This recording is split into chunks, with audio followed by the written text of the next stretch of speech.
Hi, my dear students. I hope you have given a very beautiful test and you have got good marks also. Let's have a discussion of the test. Let's face first question. A circular parallel plate capacitor of radius r and a distance d between the plates is given. A capacitor is being charged with a current I flowing through the wire. Neglect fringing effect. What is the rate of change of electric flux through the plane in middle of the capacitor with respect to time? Now the scenario is over here that the capacitor is being charged, right? And in this case we can use displacement current. We all know that the displacement current is given by epsilon naught d phi by dt, right? And in this case you must be knowing that displacement current is equal to conventional current in such cases. So the rate of change of flux we can easily figure out. It will be nothing but I by epsilon naught. So the answer which we will get is nothing but B option. I by epsilon naught is the correct answer. Let's move to the next question. The next question says a particle is moving in a circular path. The acceleration and momentum of the particle at a certain moment are acceleration is given, that is this, and momentum is also given. The motion of particle at that instant is whether it is uniform, whether it is accelerated circular motion or whether decelerated circular motion. Let's figure that out. Now if this would have been uniform circular motion, then there would have been only centripetal acceleration, which would have been at 90 degree with the momentum, right? But let's see what angle does this acceleration makes with the momentum, because the concept is the if the acceleration is at 90 degree with the momentum, then the uniform circular motion is present. If acceleration and momentum makes acute angle, and then accelerated circular motion will be there. And if acceleration and momentum have an obtuse angle between them, then decelerated circular motion will be present. So this concept we will be applying, and we know that cos theta will be equal to a dot p and magnitude of a into magnitude of p. Using this concept we can easily figure out the angle between these two vectors. So let's figure out the dot product of acceleration and momentum. The acceleration and momentum, the dot product will be I cap coefficients will be multiplied, so 32 minus 18 by under root of 4 square plus 3 square, and momentum will be having magnitude 8 square plus 6 square. So this is coming out to be equal to 14 by this will be leading us to 5 and this will be leading us to 10. So cos theta is coming out to be equal to 14 by 50. And obviously this theta will be acute angle, and it will be nearly 75 degrees, nearly 75 degrees, 73, 74 degrees, right? So this is acute angle. Okay, and if this is acute angle, in that scenario I have told you the circular motion will be accelerated circular motion. So B option will be the correct answer. Okay, let's move to the next concept. Next question. And the next question says a block starts moving up a fixed inclined plane of inclination 60 degrees. Okay, so this is the inclined plane, the angle is 60 degree with a velocity of 20 meter per second and stops after 2 seconds. The approximate value of coefficient of friction is, okay, now this is a rough inclined plane and the particle is moving and the block is moving in the upward direction.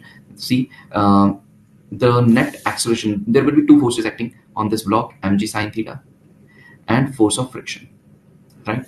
So the acceleration of the particle will be in the vertically downward side. That's why the particle gets stopped after some time, and the acceleration will be equal to g sine theta and mu into g cos theta. I hope you know the normal direction will be mg cos theta, and the force of friction is nothing but mu into normal direction, and force of friction can be written as mass into acceleration. So net acceleration, net force will be mg sine theta plus mu mg cos theta, and mass can be ignored to get the acceleration. So acceleration is this. Now we can apply v is equal to u plus at. Very simple kinematic equation. The final velocity is 0. Initial velocity was 20 meter per second minus g, that is 10 sine 60 plus mu 10 cos 60 degrees will be there. So using this equation we can 10 sine 60 is root 3 by 2 plus mu cos 60 is 1 by 2 equal to 20. So a little calculation. Here we can use this can be simplified as 5 root 3 plus 5 mu equal to 20, and mu over here will be nothing but 20 minus 5 root 3 by 5, right? And root 3 is nothing but it is 1.732.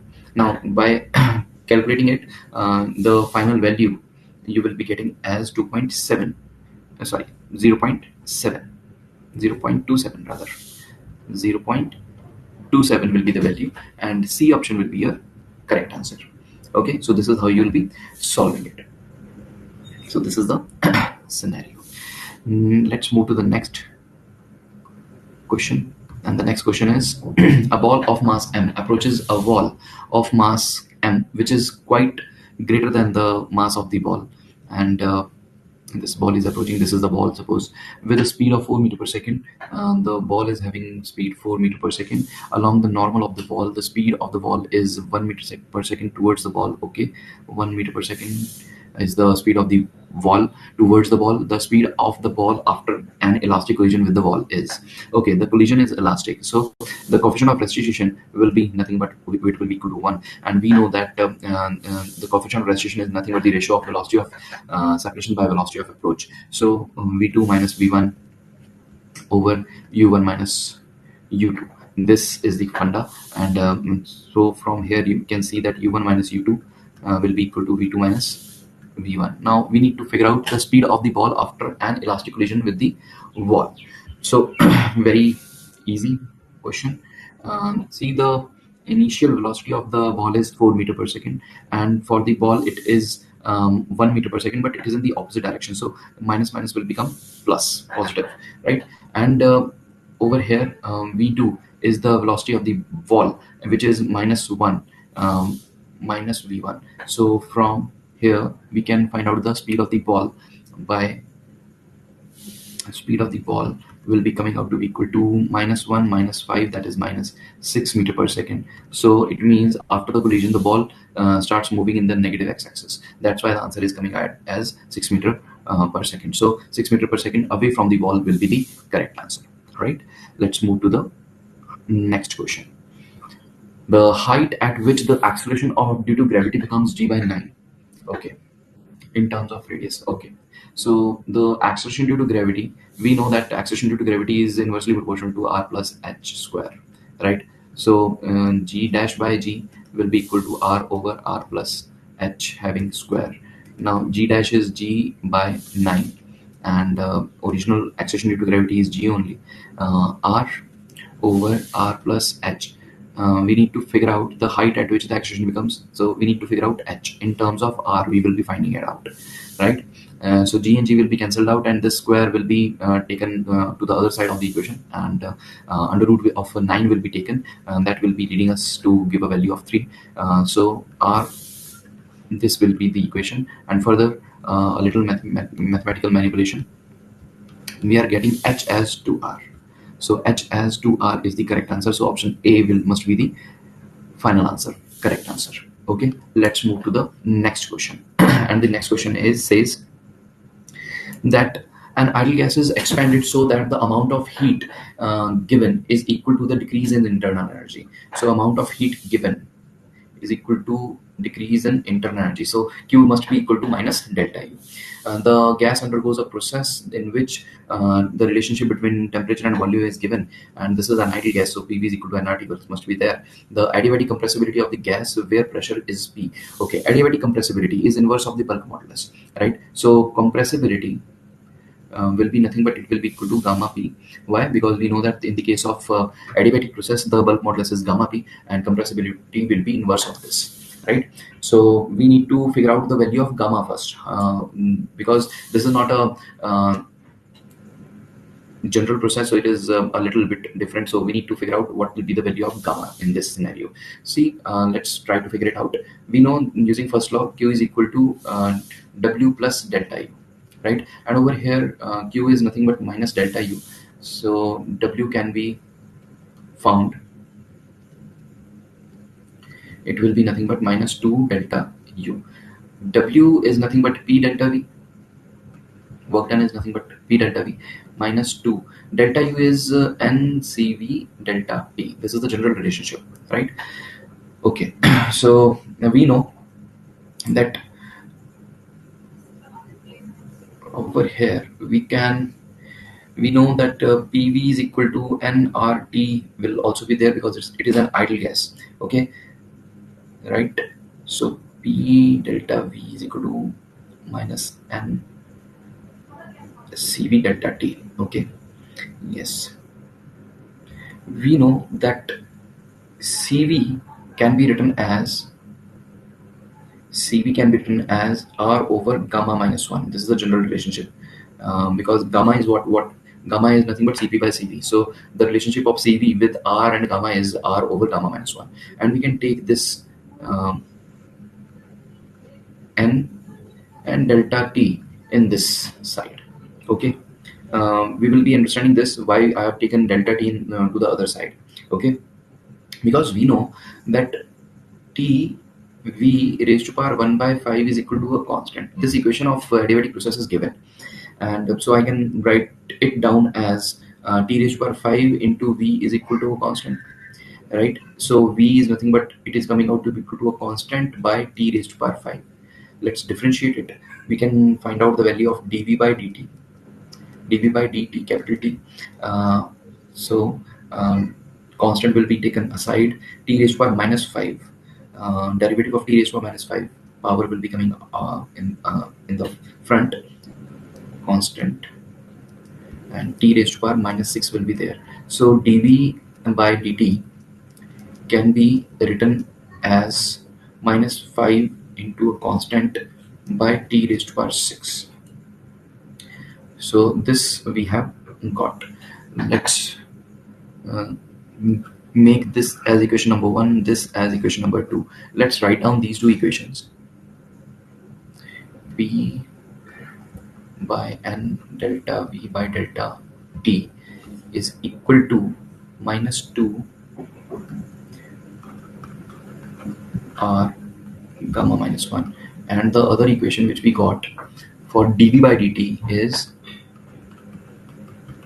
minus 5 times of constant by T raised to power 6. So these two equations we have got.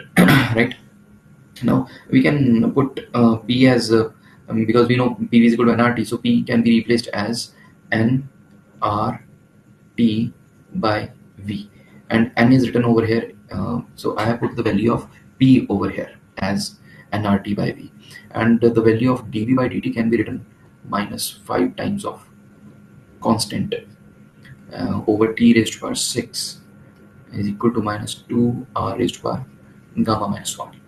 Now over here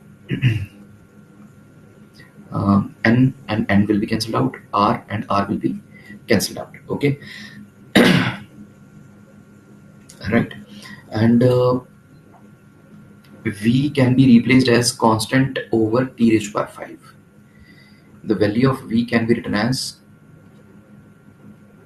constant and T raised to power 5 minus 5 times of constant over T raised to power 6 equal to minus 2 gamma minus 1, and constant will be cancelled out.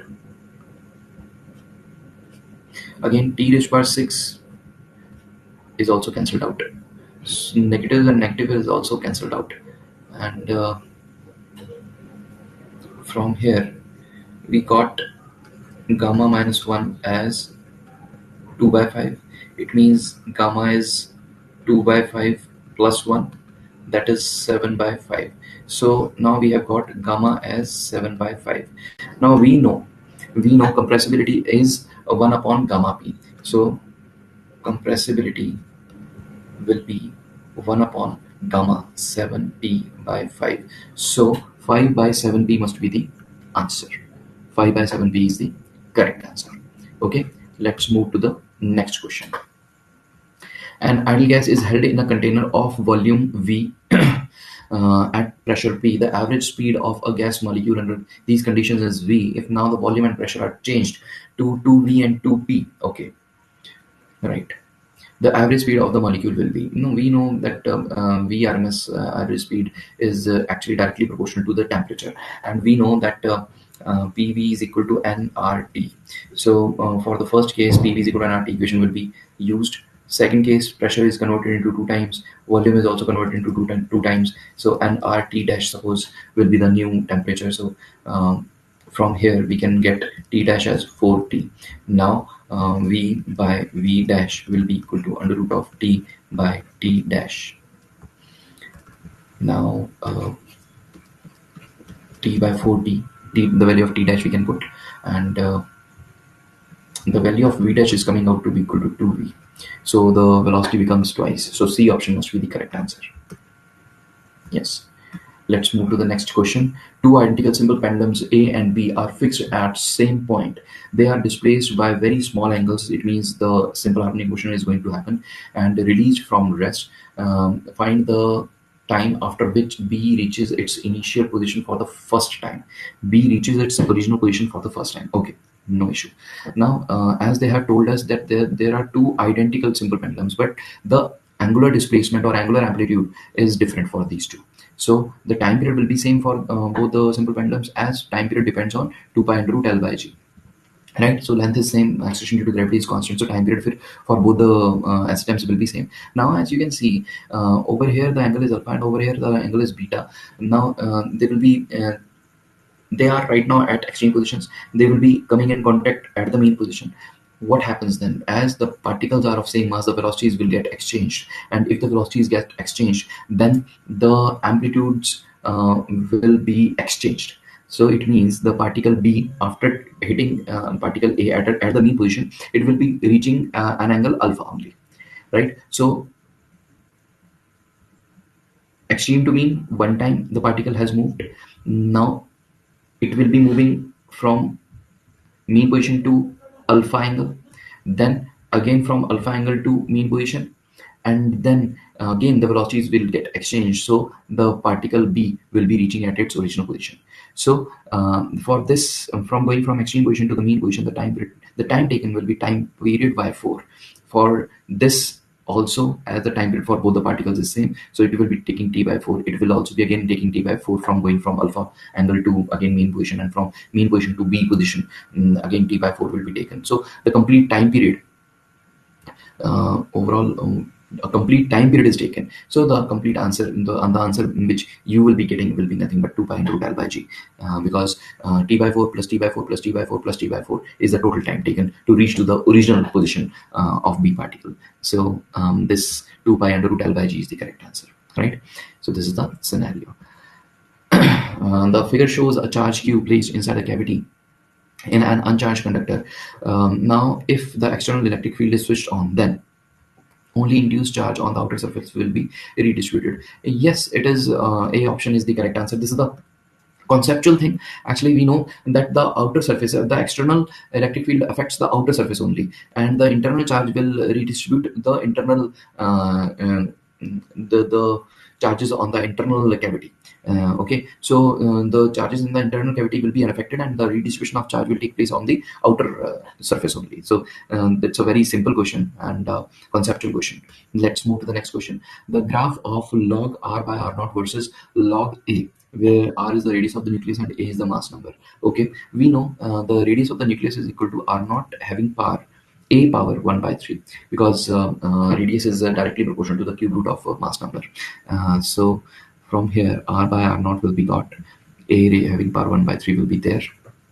We can take natural log or log on both sides. So log on both sides we will be getting as 1 by 3 power comes out, right? And log a is there. Now the graph, what kind of graph it will be? See, this is one variable, this one is second variable, so y is equal to 1 by 3x. So y is directly proportional to x, so it should be a straight line graph. So D option has to be the correct answer, right? So this is how you deal with it. In YDSE experiment, I naught is given to be the intensity of the central bright fringe and beta is the fringe width. Then, at a distance y from central bright fringe, the intensity will be okay. And YDSE experiment is given, and intensity of the central bright fringe is I naught. See, if the intensity of the source, one of the slit source is I, then the intensity, maximum intensity is 4I. Okay, we already know this particular thing, so we need to figure out the intensity at a particular position y. Okay, so the general expression for that intensity is will be nothing but I equal to I maximum, that is I naught over here, and they have given us the intensity of the central maxima.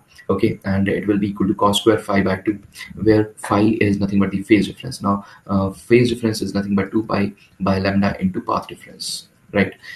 So we need to figure out what will be the path difference, and we know that the path difference is nothing but y d by capital D, where small d is the distance between the slits and capital D is the distance between the slits and the screen. We already know this particular thing, so we can put it over here. When we put it in this equation,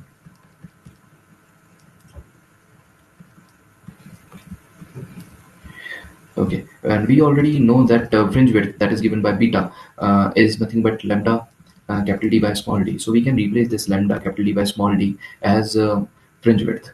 So phi will be coming out to be equal to 2 pi y by beta, right? Okay, so we have got the phase difference. Let's put the value of phase difference in this equation. The intensity finally we will be getting as cos square 2 pi y by beta, and 2 is also there. 2 and 2 will be cancelled out, so the intensity we will be getting as I naught cos square pi y by beta. So B option has to be the correct answer. Okay, so this is how you solve such questions. Let's move to the next one. If potential difference between 2 points is 0 and the resistance between the same 2 points is also 0, okay, means potential difference is 0 and resistance is also 0, then the current may flow between these 2 points. Now, as we know Ohm's law, V is equal to IR. So if V is equal to 0 and R is equal to 0, so I can have any value, because uh, whatever is the value of I, the potential difference is coming out to be equal to 0 because resistance is 0. So if this statement is correct, Kirchhoff's first law is conservation of charge. Yes, it is true that the amount of charge which is coming into a junction is equal to the amount of charge leaving that junction. So this statement is also true in itself, but this statement 2 is not able to justify or clarify the correct, it cannot give the correct explanation why the statement 1 is correct. So I will go with the option, it's not explanation, correct explanation, so I'll be going with the option B.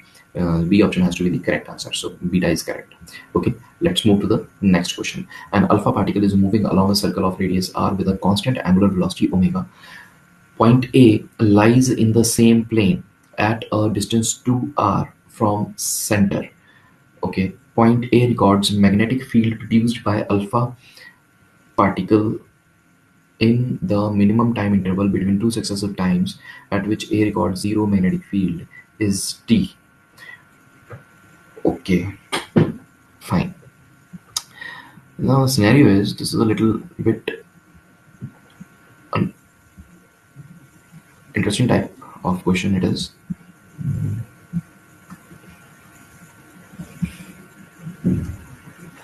Something like this is happening. See, there is a point A and there is a alpha particle which is moving in a circle, right? And this A point is in the plane of this circle, right? Now this A point is in the plane of the circle, and we need to figure out the minimum time interval between two successive times at which A records zero magnetic field. Now at A the magnetic field will be zero if the charge particle is the charge particle is actually perpendicular. Its velocity is in the direction of a. So it means the charge particle must be, just a second.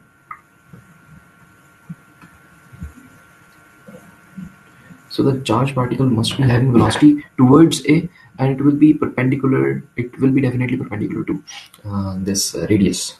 Okay, so this is the scenario. Now, for the second time, the magnetic field will be zero. That can also be found,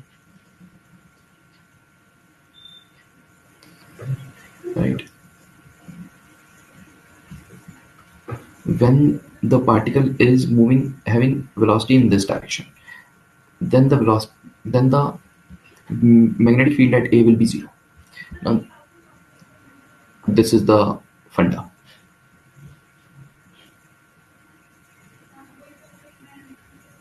right?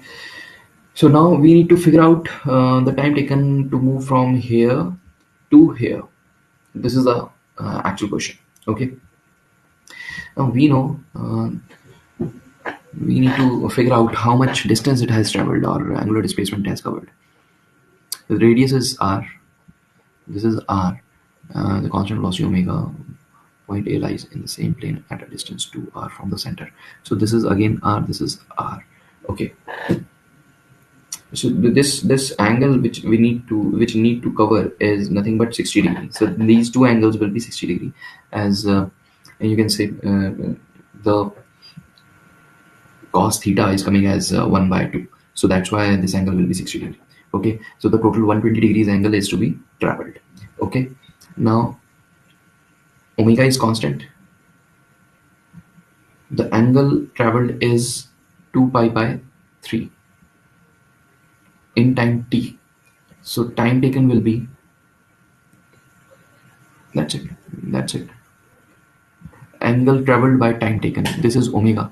So the angular speed is to be found. So answer is 2 pi by 3t. That's it. Beta option has to be the correct answer. That's fine. Okay, I hope you have understood this. Let me again repeat it. There is an alpha particle which is moving in a circle, and there is a point A from the center of this circle at a distance of 2r, and we need to find out the angular speed with which the particle is moving in this circle, so that the magnetic field must be zero in those two times. Okay, so the magnetic field will be zero when the particle will be having the velocity which is when the velocity, the line of action of velocity must be passing through this point A. Okay, so there are two positions which are shown over here. At these positions, the velocity, the magnetic field will be zero at point A. And from a little mathematical manipulation, we got that these angles has to be 60 degree angles, and the total angle from this position to this position, and the particle has to cover as 120 degree angle, and the angle traveled by time taken is nothing but angular speed, and the constant angular speed is present, so the angle traveled is 2 pi by 3 and time taken is t, and this is nothing but the omega. That's it. Very simple question.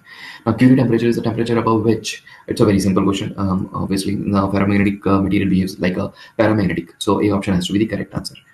Yes, A option has to be the correct answer. This is the Curie temperature. So Curie temperature is the temperature above which the ferromagnetic material loses its magnetic properties, strong magnetic properties, and material behaves like a paramagnetic material. Okay, so this is how you deal with it. Let's move to the next question. In an LR circuit connected to a battery, the time rate of change of energy stored in the inductor is plotted against time during the growth of the current in the circuit. Which of the following best represents the resulting curve? Okay, these are the graphs between the rate of change of energy stored in the inductor. Okay, energy stored in the inductor is half Li square at any moment, right? So the rate of energy stored is can be written as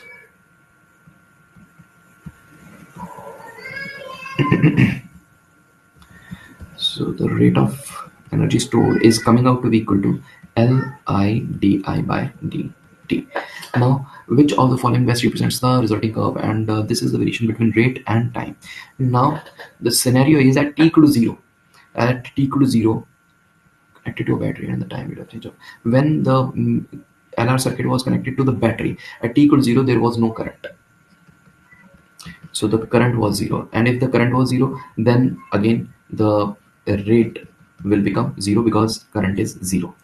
Now, after a long time, infinite time, we know that there will be no rate of change of current in the inductor, because a constant current will be passing. A constant current will be passing. And because di by dt will become 0 at infinity, so dE by dt will become again 0. And it means at t equal to 0 as well as t equal to infinity, the rate of change of energy stored in the inductor must be equal to 0. So, and in between the energy will be there, some energy will be there, so the graph must be something like a bell. So option A is the graph which I can see is acting as a bell. So option A has to be the correct answer. Yes, option A is correct. Let's move to the next question. When an object is at a distance x and y from a lens, a real image and a virtual image is formed respectively, having same magnification. Magnification in both the cases is same. The focal length of the lens is when the object is at distance x and y from the lens. Okay, see, this question is very simple actually. It is based on displacement method, right? Real and a virtual image. Okay, but we cannot apply displacement method over here because it is the image is once is formed as a virtual image. Okay, let's try to solve this. Magnification is given in both the cases. The magnification is same, right? If suppose in the first case is of real image. Okay, for real image, the we know the magnification is nothing but v by x, v by u. So v will be equal to mu, and the object distance is x, so v will be equal to mx. So let's deal with it. We are applying a lens formula, 1 upon mx minus, rather it will, let's put it in minus, but it will become positive because the distance x is taken as negative in this case, right? And the focal length is suppose 1 upon f. So sorry, focal length is f, so in the lens formula will be something like this. So we can say in this scenario 1 upon mx minus 1 upon x is equal to 1 upon plus x is equal to 1 upon f. For the virtual case, virtual image, for the virtual image, the object distance is y. Okay, and virtual image, the image distance will be negative because it is a virtual image. So minus my minus y is equal to 1 upon f because the lens is same, and we can just a little mathematically manipulate it. Minus my plus y is equal to 1 upon f. So this is suppose equation number 1, this one is equation number 2. Using equation number 1 and using equation number 1 and 2, we can find out the value of f, and the after solving these two equations, we will get as f as x plus y by 2. So this is how you will be solving it. It's a very simple question. Only twice we need to apply the lens formula. Okay, let's move to the next question. The next question says that if the zero of the vernier lies on the right hand side of zero of the main scale and fourth division coincides with the main scale when the jaws are in contact. Okay, the zero correction will be, it's a standard vernier calipers now. The zero error will be, see, because it is on the right hand side and fourth division was coinciding, so the zero error will be nothing but 4 into least count, and the least count over here, it's a standard vernier caliper.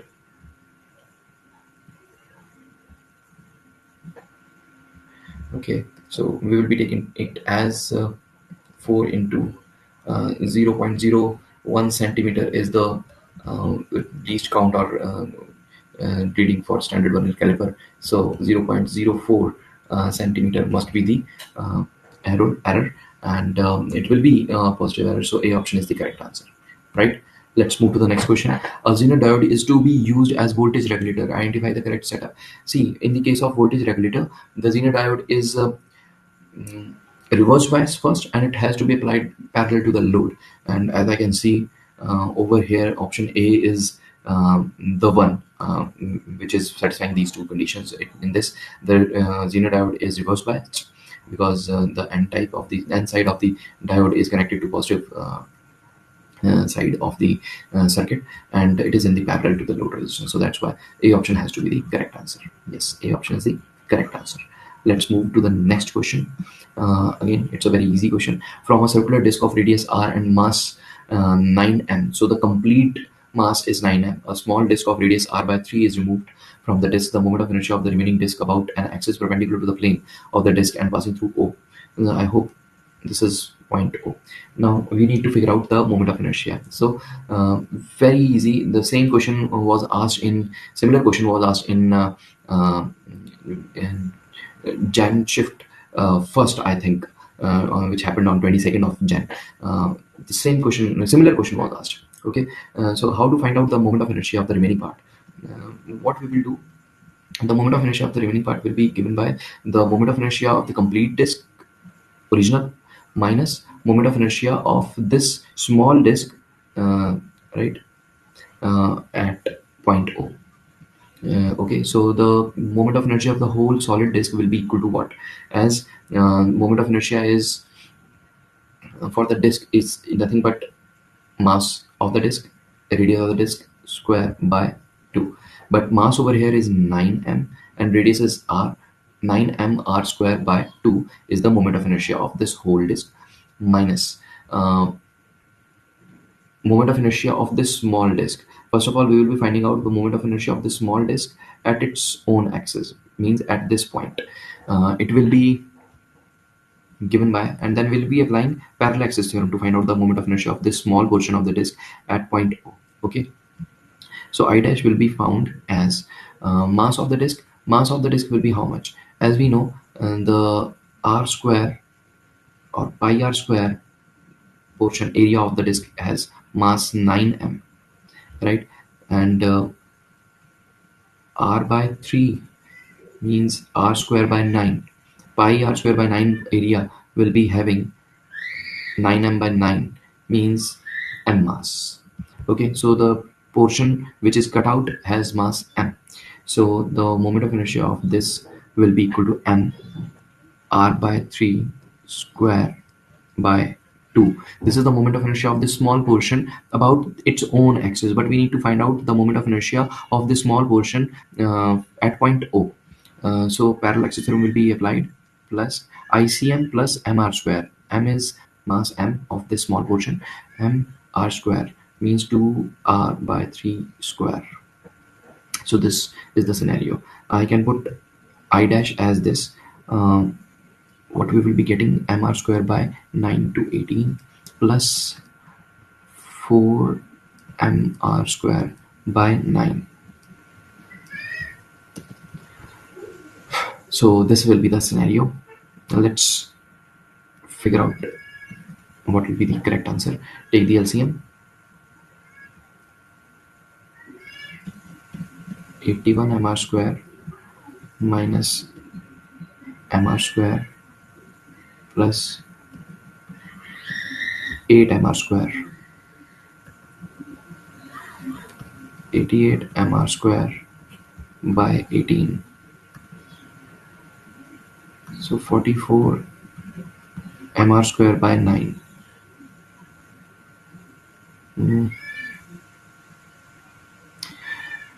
Sorry, just a little error I have made. Over here, it will be negative sign, right? So the value which we will get will be how much? 81 minus 72. Okay.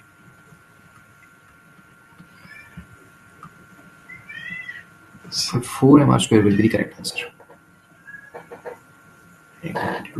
Yes, 4 mr square will be the correct answer. So this is how you'll be solving it. Okay.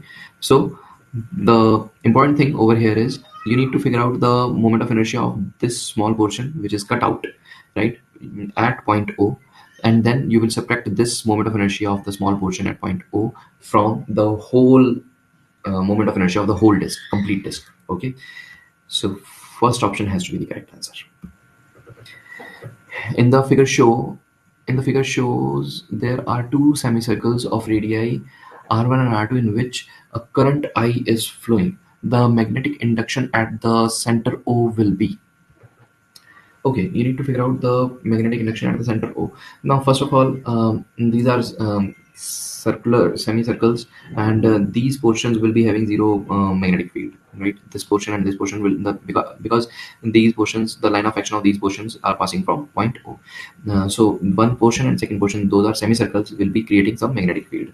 Now, as we can find out using right hand thumb rule, that the magnetic field due to both the semicircles over here will be in the vertically downward direction or inside the plane of the paper.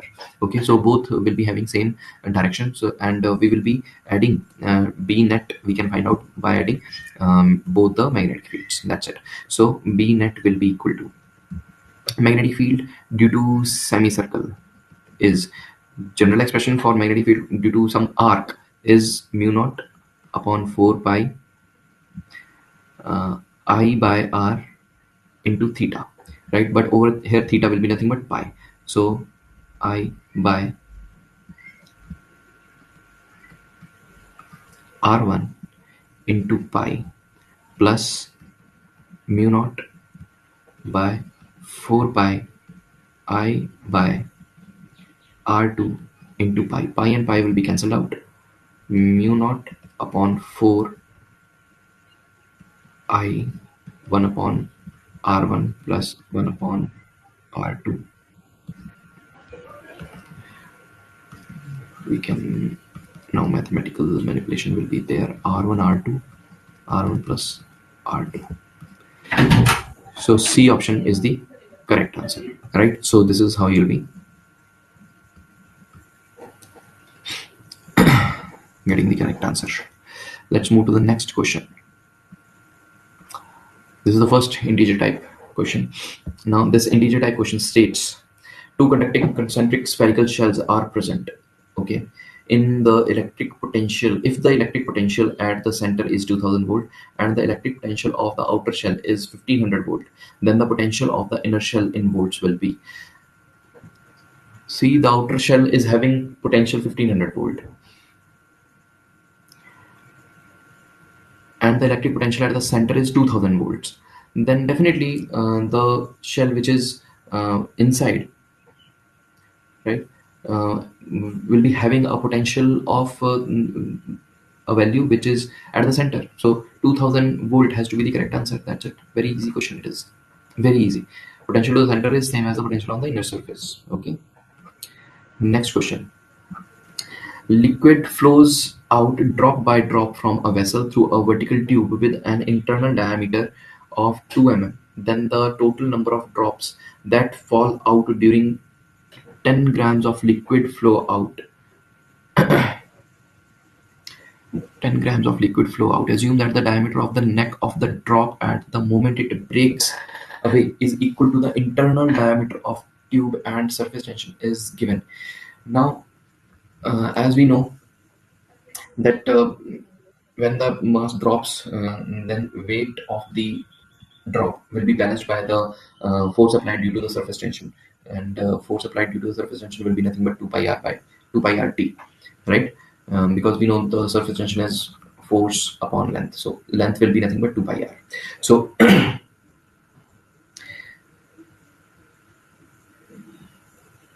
and this is the scenario. Now what we need to figure out actually, then the total number of drops that flow out, number of drops you need to figure out flow out during 10 gram of liquid flow out. So total, okay, total mass is given as 10 grams. The number of drops will be total mass by mass of one drop, right? And we can do one thing. Let's multiply it by g, because we know mg by mg, small mg, this is for one drop, right? And mg is nothing but 2 pi rt. Now you can put the values. See, mass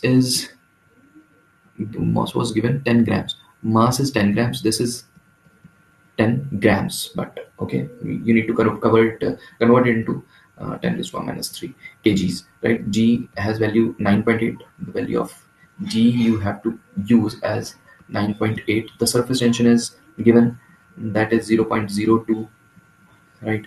And the value of 2r is given, that is diameter was given 2 mm, 2 into 10 to the power minus 3, and then pi is also there. Now you just need to calculate it, and the calculation will lead us nearly 780. So 780 drops, approximate 780 drops will be created. Okay, so the answer is this 780. Okay. Okay, in this question, a series LCR circuit containing a resistance of 120 ohm has angular resonance frequency as this. So resonance frequency is given. At resonance, the voltage across resistance and inductance are 60 volt and 40 volts respectively. Now, at what frequency the current in the circuit lags the voltage by 45 degrees? Okay, so the final impedance triangle has to be something like this. This angle has to be 45. This is R and this is XL minus XC, right? So tan 45 has to be equal to XL minus XC by R. Okay, we need to figure out omega for this particular case, and for this case, omega L minus 1 upon omega C over R. Now we need to find what is the value of L and C for finding out the value of omega from here. R is already given. Okay, the resonance frequency is already given. Okay, but that is often not that much used right now. We are provided with the voltages across R and voltage across inductor in the case of resonance. Okay, so from there we can easily figure out what will be the value of L and C. Okay, um, the voltage across L will be equal to, at, okay, first of all we need to figure out the current in this situation actually, right? So we can find out V is equal to IR, right? And current will be nothing but equal to 60 volt by 120 ohm, that is 1 by 2 ampere, right? And voltage along L will be nothing but XL into I. So voltage was 40, XL is omega L, omega rather not L, uh, into 1 by 2. So from here we can find out the value of L. From here we can find out the value of L. You guys must be getting it, because put the value of omega naught as 4 into 10 raised to power 5. Okay, and find out the value of L, and we know using the value of L we will be getting it as, let's figure out 40 equal to 4 into 10 raised to power 5 L into 1 by 2. So this will be, L will be equal to 20 into 10 to the power minus 5. Okay, or you can say 0.2 into 10 to the power minus 3 Henry, right? So L is found, and using this equation for resonance frequency, we can find out the value of C also. The resonance frequency was given as 4 into 10 to the power 5, and the value of L is also known. The value of L is coming out to be 0.2 into 10 to the power minus 3 into C. From here you can easily find out the value of C, right? And when these two values are found, then you can put the value of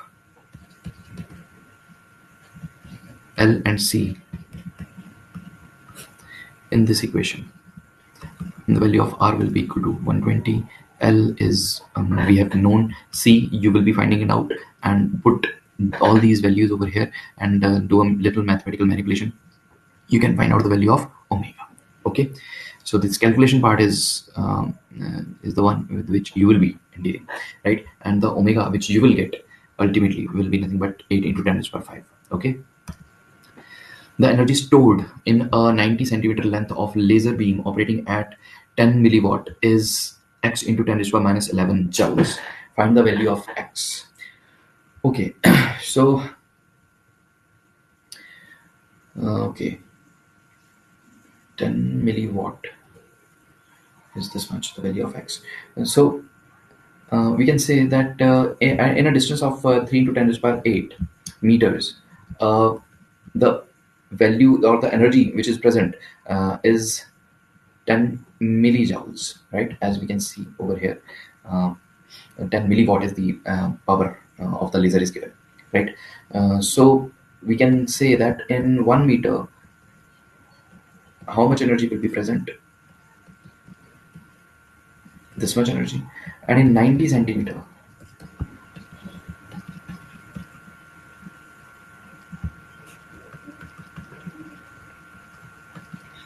how much energy will be present?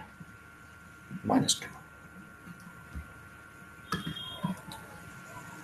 right? So we can just deal with it. And okay, the answer which we are getting is 3 into 10 to the power minus 11 joules, right? So 3 into 10 to the power minus 11 has to be the correct answer. So x is nothing but 3. Let's move to the last question of this test. two strings two strings and of a sitar two strings of a sitar produce a beat frequency of 4 hertz. When the tension of the string is slightly increased, the beat frequency is found to be 2 hertz. If the frequency of x is 300 hertz, then the original frequency of y was. Two strings x and y, two strings x and y of the sitar produce 4 beats. So it means the frequency of x and frequency of y, the difference between the frequencies of x and y has to be 4. When the tension of the string is slightly increased, the beat frequency is found to be 2 hertz. If the frequency of x is 300 hertz, then the original frequency of y was. Suppose the more frequency is of x, okay, and the tension of the string is slightly increased, the beat frequency is found to be 2 hertz. Okay, it means the string y has increased, the frequency has increased. As we know, the frequency is directly proportional to under root of tension. So if tension is increased, then the frequency must have increased. So the frequency of x minus new frequency of y, f, okay, will be equal to 2. Now the scenario is the original frequency of y we need to figure out, and the original frequency of x is 300. So this implies 300 minus fy as 4, and 300 minus fy dash is 2.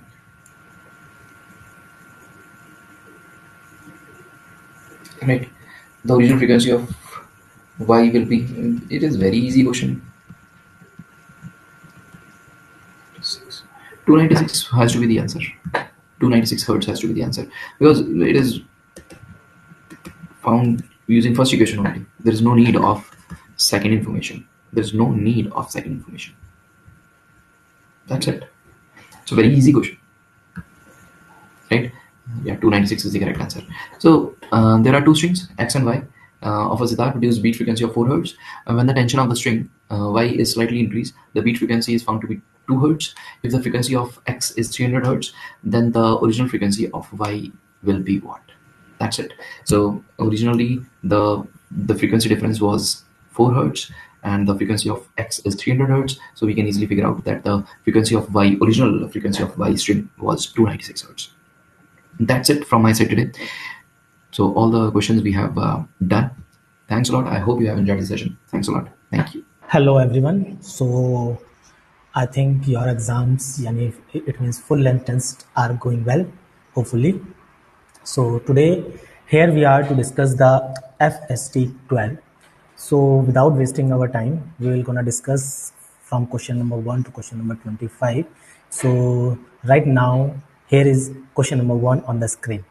So consider the assertion and reason given below. Assertion: if diethyl ether and the water are used for differential extraction, diethyl ether would stay as an upper layer and the water would stay as lower layer in separating funnel.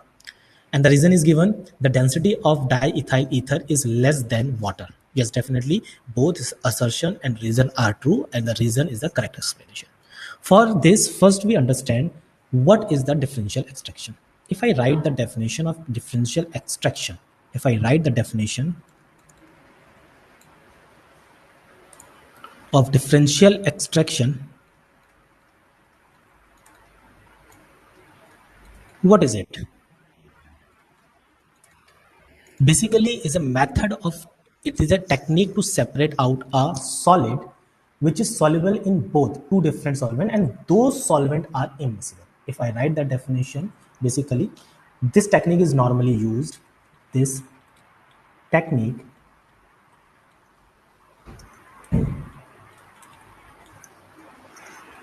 is normally used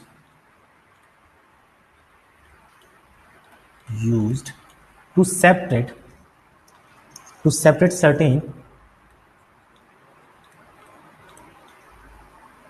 right,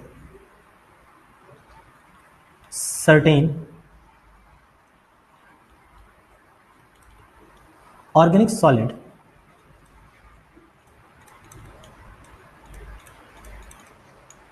dissolved in water by shaking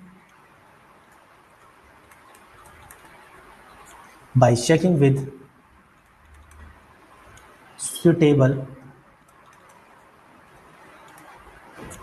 solvent, organic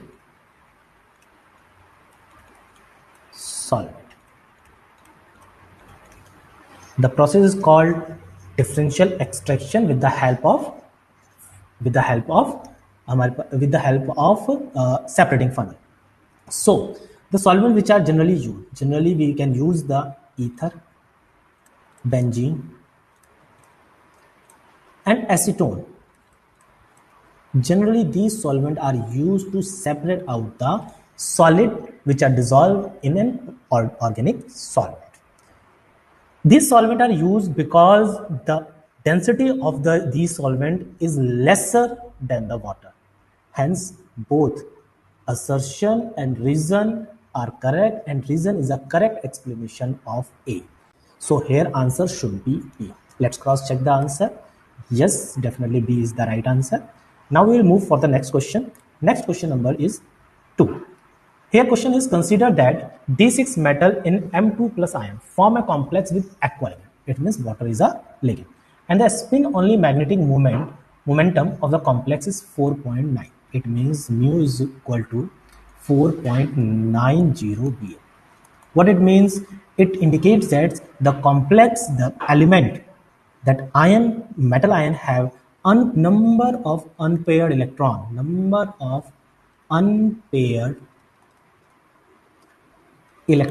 that should equal to 4. Okay. Now the geometry and the crystal field stabilization energy of the complex is, let's suppose first consider the given complex is octahedral. Consider the given complex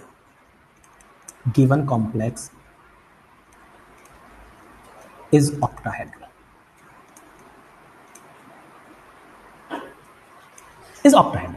And we know that H2O, generally H2O is a weak field ligand. This is a weak field ligand. So what should be the electronic configuration for D6? So for D6, the electronic configuration should be T2G3, T2G, T2G4Eg2.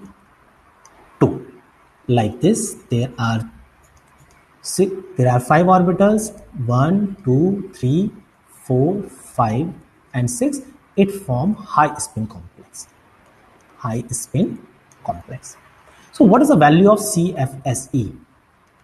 For CFSE, the formula is minus 0.4 n T2G, n T2G electron. It means n means number of electrons which are present in T2G orbitals, del O plus 0.6 n EG electrons plus X pairing energy. So just we need to find the answer. Minus 0.4 minus 0.4 multiply by how many electrons are present in T2G? 4 electrons are present in T2G. 4 del O plus 0.6 into, there are 2 electrons present in EZ orbital, that is why it should 2 del O plus there is no electrons extra pair, there is no extra pair which generally in d6 there is one electron pair is present, there is a one pairing energy, so hence there is here is also one pairing energy, so we don't need to add any pairing energy, that should be 0 pair. So just need to calculate minus 1.2 del O plus 1.2 no, that should be 1.6 del O and plus 1.2 del O plus 0. Now, when you calculate, that should be 0.4 del O. So, in the case of octahedral complex, the CFSE value is minus 0.4 del O. Is there any option in the case of octahedral? Is there any case for octahedral complex? No, there is no case. So option B and C are wrong. Definitely option B and C are wrong.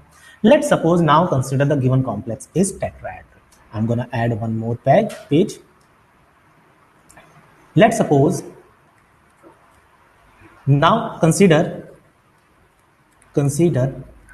the given complex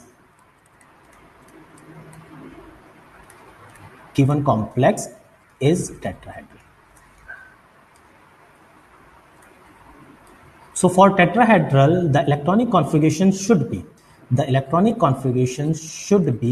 1, 2, 3, 4, 5, and 6.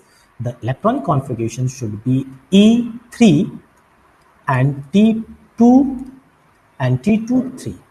And the formula for CFSE here, that should be minus 0.6 n of E electrons del T plus 0.4 into n of T2 electron and del T.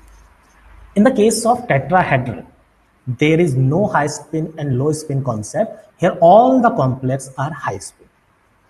So minus 0.6, how many electrons are present in E orbitals?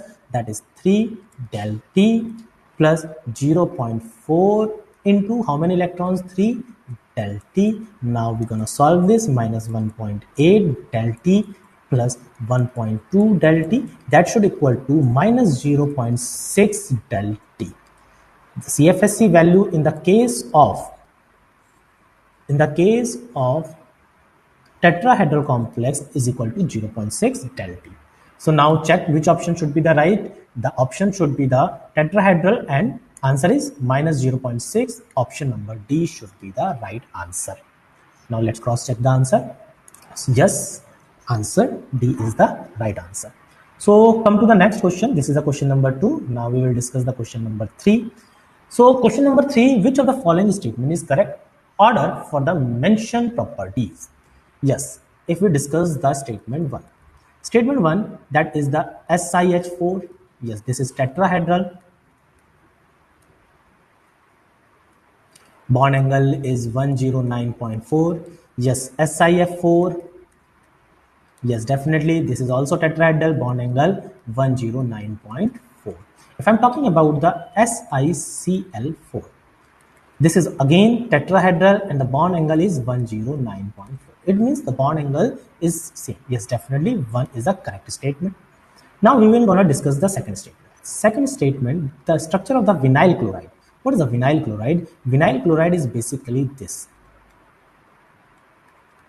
There is a lone pair which is present on the chlorine will come in the resonance with this double bond, due to which the bond order is more than 1. If I'm talking about they are talking about the bond length. If I will discuss in the case of that is the second, and if I discuss that that is the allyl chloride. Allyl chloride, the structure of allyl chloride is CH2 double bond CH single bond CH2C. There is no resonance. Here bond order is almost 1.5. Here bond order is almost 1 between carbon and chlorine. Due to the resonance, bond length of CCl. In this case, the bond length is greater as compared to the vinyl chloride. Second statement is the wrong statement. So here the second statement is the wrong statement. If I'm talking about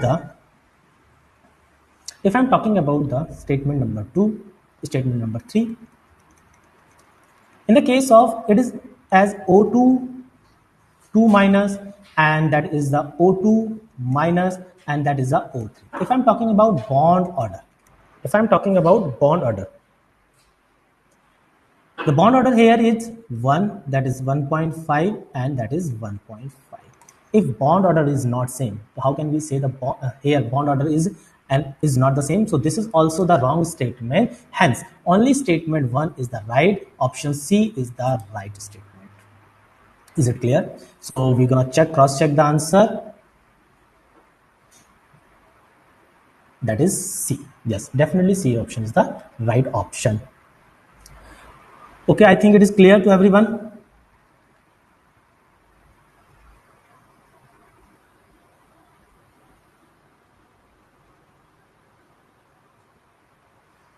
Now we will discuss the question number 4. Question number 4. Choose the correct statement regarding the molecular orbital. First, if internuclear axis is Z. Okay, internuclear axis is Z. We need to find the correct statement. If internuclear axis is Z-axis, bonding molecular orbitals obtained from 2px and 2py orbitals are not symmetrical around the axis, bond axis. Definitely these are not symmetrical. If 2px and 2px, let's suppose this is a 2px and this is a 2px.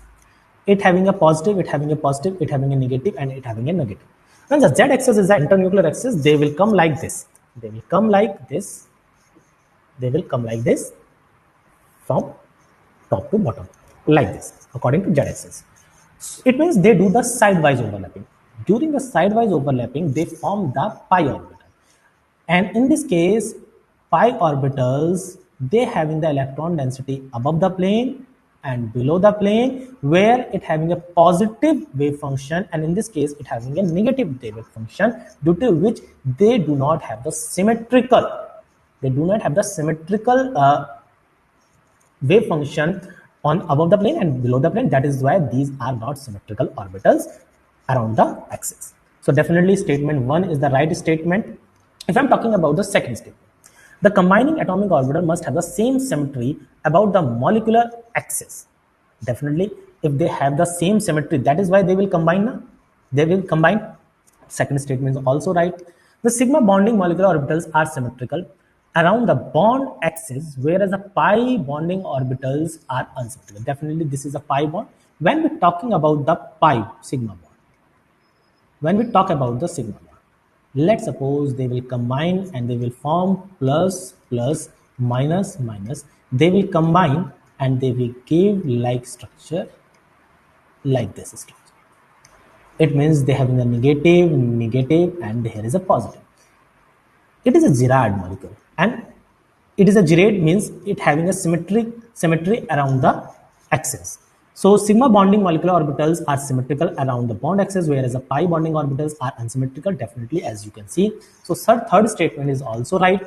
When we talk about the fourth statement, stability order of orbital is molecular orbital is greater. Definitely molecular orbital is more stable as compared to the atomic orbital as compared to antibonding. This order is the right.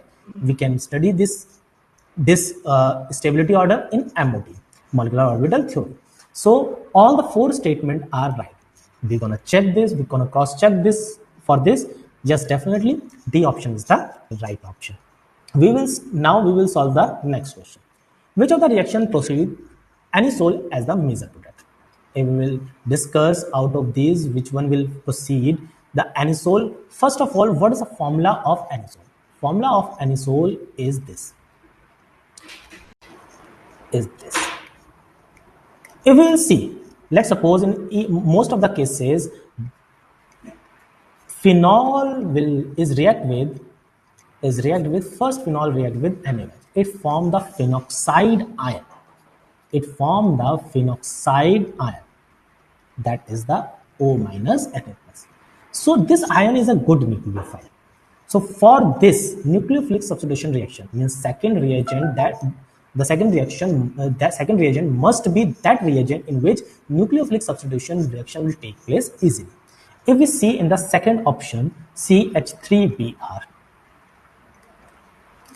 in this case this phenoxide ion will attack on this carbon and remove the Br and it will form OCH3. Hence, the option B should be the right answer. Now we need to cross check. We will cross check the answer. So, yes, definitely B is the right answer. B is the right answer. Now, this is a question number 5. We're gonna discuss the next question. This is the electromotive force of the following cell at 298 Kelvin. We need to find the electromotive force for this. It means we need to find the E cell. For this, we know the formula. First, we write this is the anode part, this is the cathode part. First, we need to write the reaction anode. At anode, the reaction will take place. H2 will give 2H plus 2 electron. At cathode, the reaction that should be twice H plus electron will give H2. When we add this reaction, in this case, the first 2H plus from the cathode, that is the cathode, will give twice of H plus, that is the anode. Is it clear to everyone? That is anode. Now we need to use the Nernst equation, and the Nernst equation is E cell is equal to E naught cell minus 0.06 upon N into the log, that is a H plus of anode, and that is a H plus of cathode.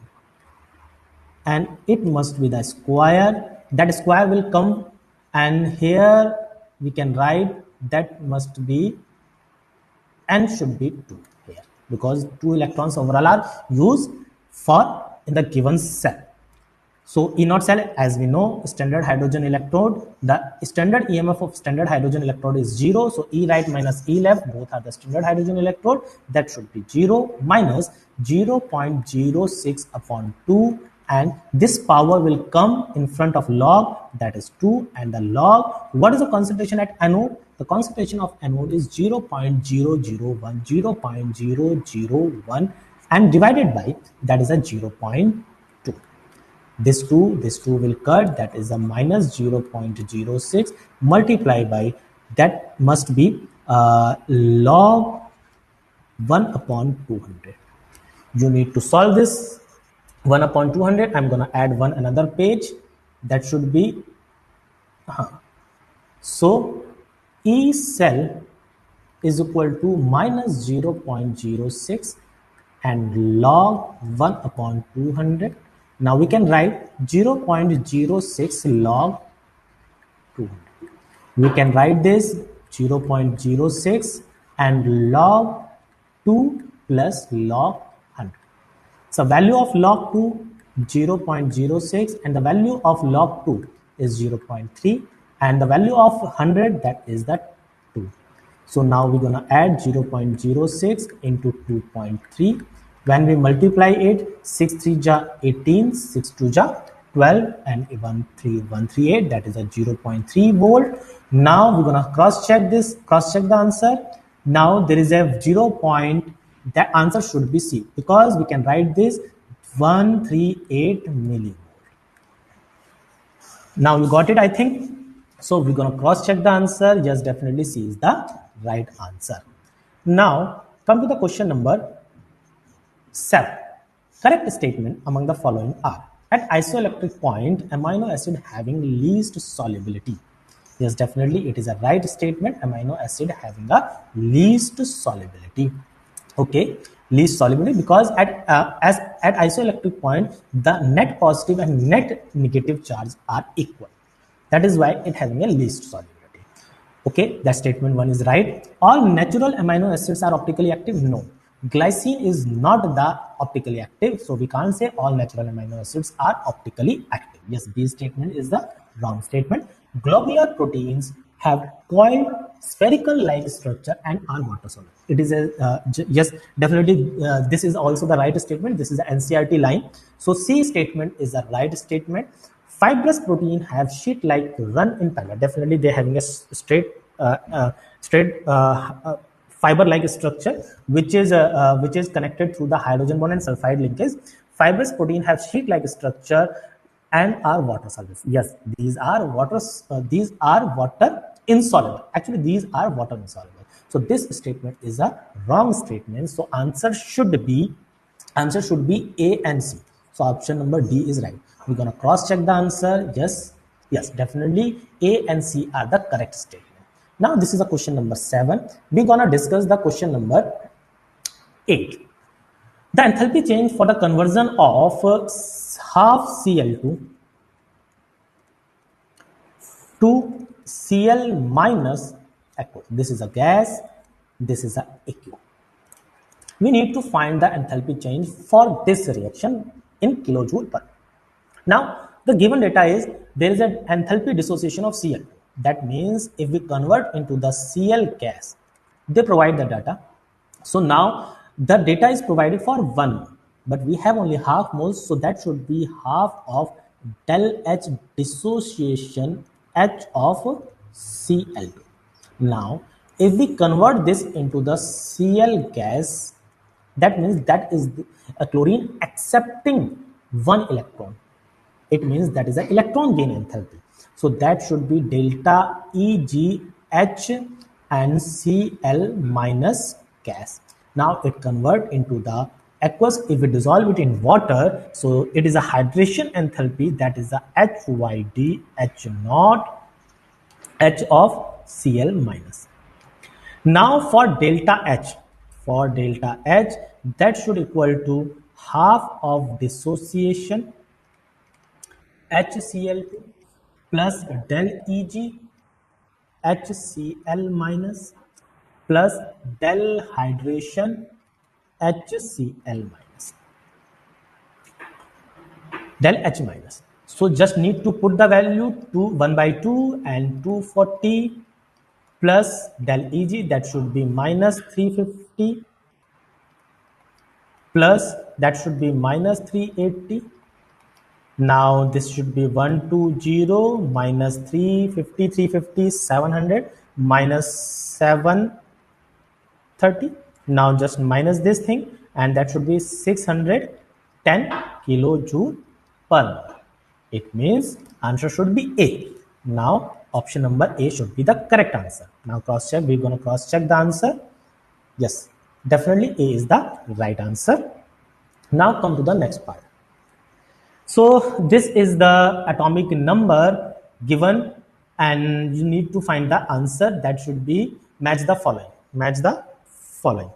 So for solving this kind of question, you just need to remember the noble gases. So helium, that is 2, neon, that is 10, argon, that is 18, and after argon, that should be krypton, that is 36, and next one is xenon, that is 54, radon, that is 86, and ignition, that is 118. And also remember one more thing, that is lanthanoid start from 58 to 71, and actinoids start from 90 to 103. From here to here, 58 to 71 belongs to the f orbital, 90 to 103 belongs to the f orbital. So is there any element which belongs from these two difference zone? So yes, definitely the 64, it means 64 belongs to the F block element. It means for D the answer should be F block. Okay, it means that should be Q. Is there any option which, yes, A and C? Now B and D are the wrong answer. Now come for this 56. It means xenon is a 54, 55, 56. It means next two elements, these next two elements after these noble gases will belong to the S block element. It means A option that should belong to the S. It means that is S block element. So for A, the answer should be, where is the S block? Answer should be S. So that because of these two conclusion, we can identify the C option is the right option. And further we can find that is a 49. 49 belongs to the P block elements, and 79 will belong to the D block elements. You can match the answer. Just like this, you can find the answer of these kind of questions. Now we're going to cross check which one is the right option. Definitely C is the right option. Now we're going to check, we're going to solve the next question. That is a question number 10. In which of the following pairs of the halogen compound first one undergo SN2 reaction faster? For SN2, in 1 degree alkyl halide and 2 degree alkyl, the order of the SN2 is a 1 degree, 2 degree and 3 degree. In 1 degree alkyl halide, SN2 is faster as compared to SN1, as compared to 2 or 3 degree.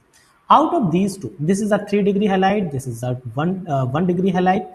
That is why it is a 1 degree halide.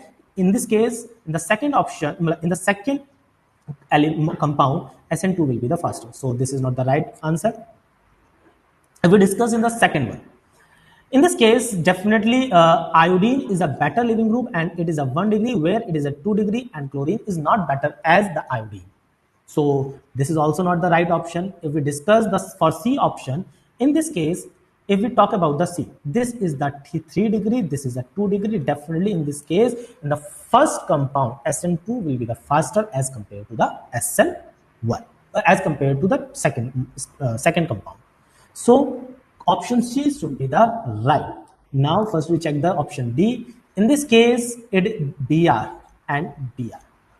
Or here is a CS3, so it is the 3 degree, here is a 2 degree. So in the 3 degree, SN2 is having a less chance as compared to the 2 degree. So in the case, in the first compound, SN2 is slower as compared to the compound 2.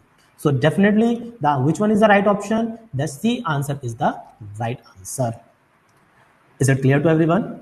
I think so. Now come to the next question. This is the question number 10. Now we're going to discuss the nitrogen atom in each of the following tertiary amine may be removed as a trimethyl amines by repeated Hofmann elimination. What is a Hofmann elimination? Basically, the Hofmann elimination is, suppose it I'm taking an example. I'm taking an example, and example is this. I'm taking an example, and this is the example. First, we react it with CS3, iodine or CS3Br, whatever you can take. Now, this is a methylation will occur. This CS3 and H, and here it should turn positive. Now here one hydrogen is present.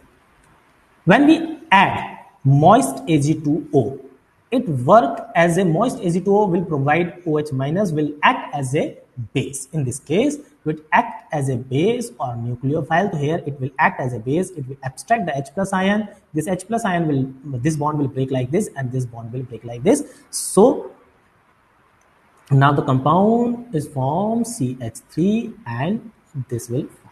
Once again the process will repeat, CH3I and Ag2O, and they will give dienes with NCH3 and CH3 and H. So they ask which of the amines require the greater number of such Hofmann sequence to accomplish a complete removal of nitrogen. So in the case of first, we need 3 sequence to remove the complete nitrogen.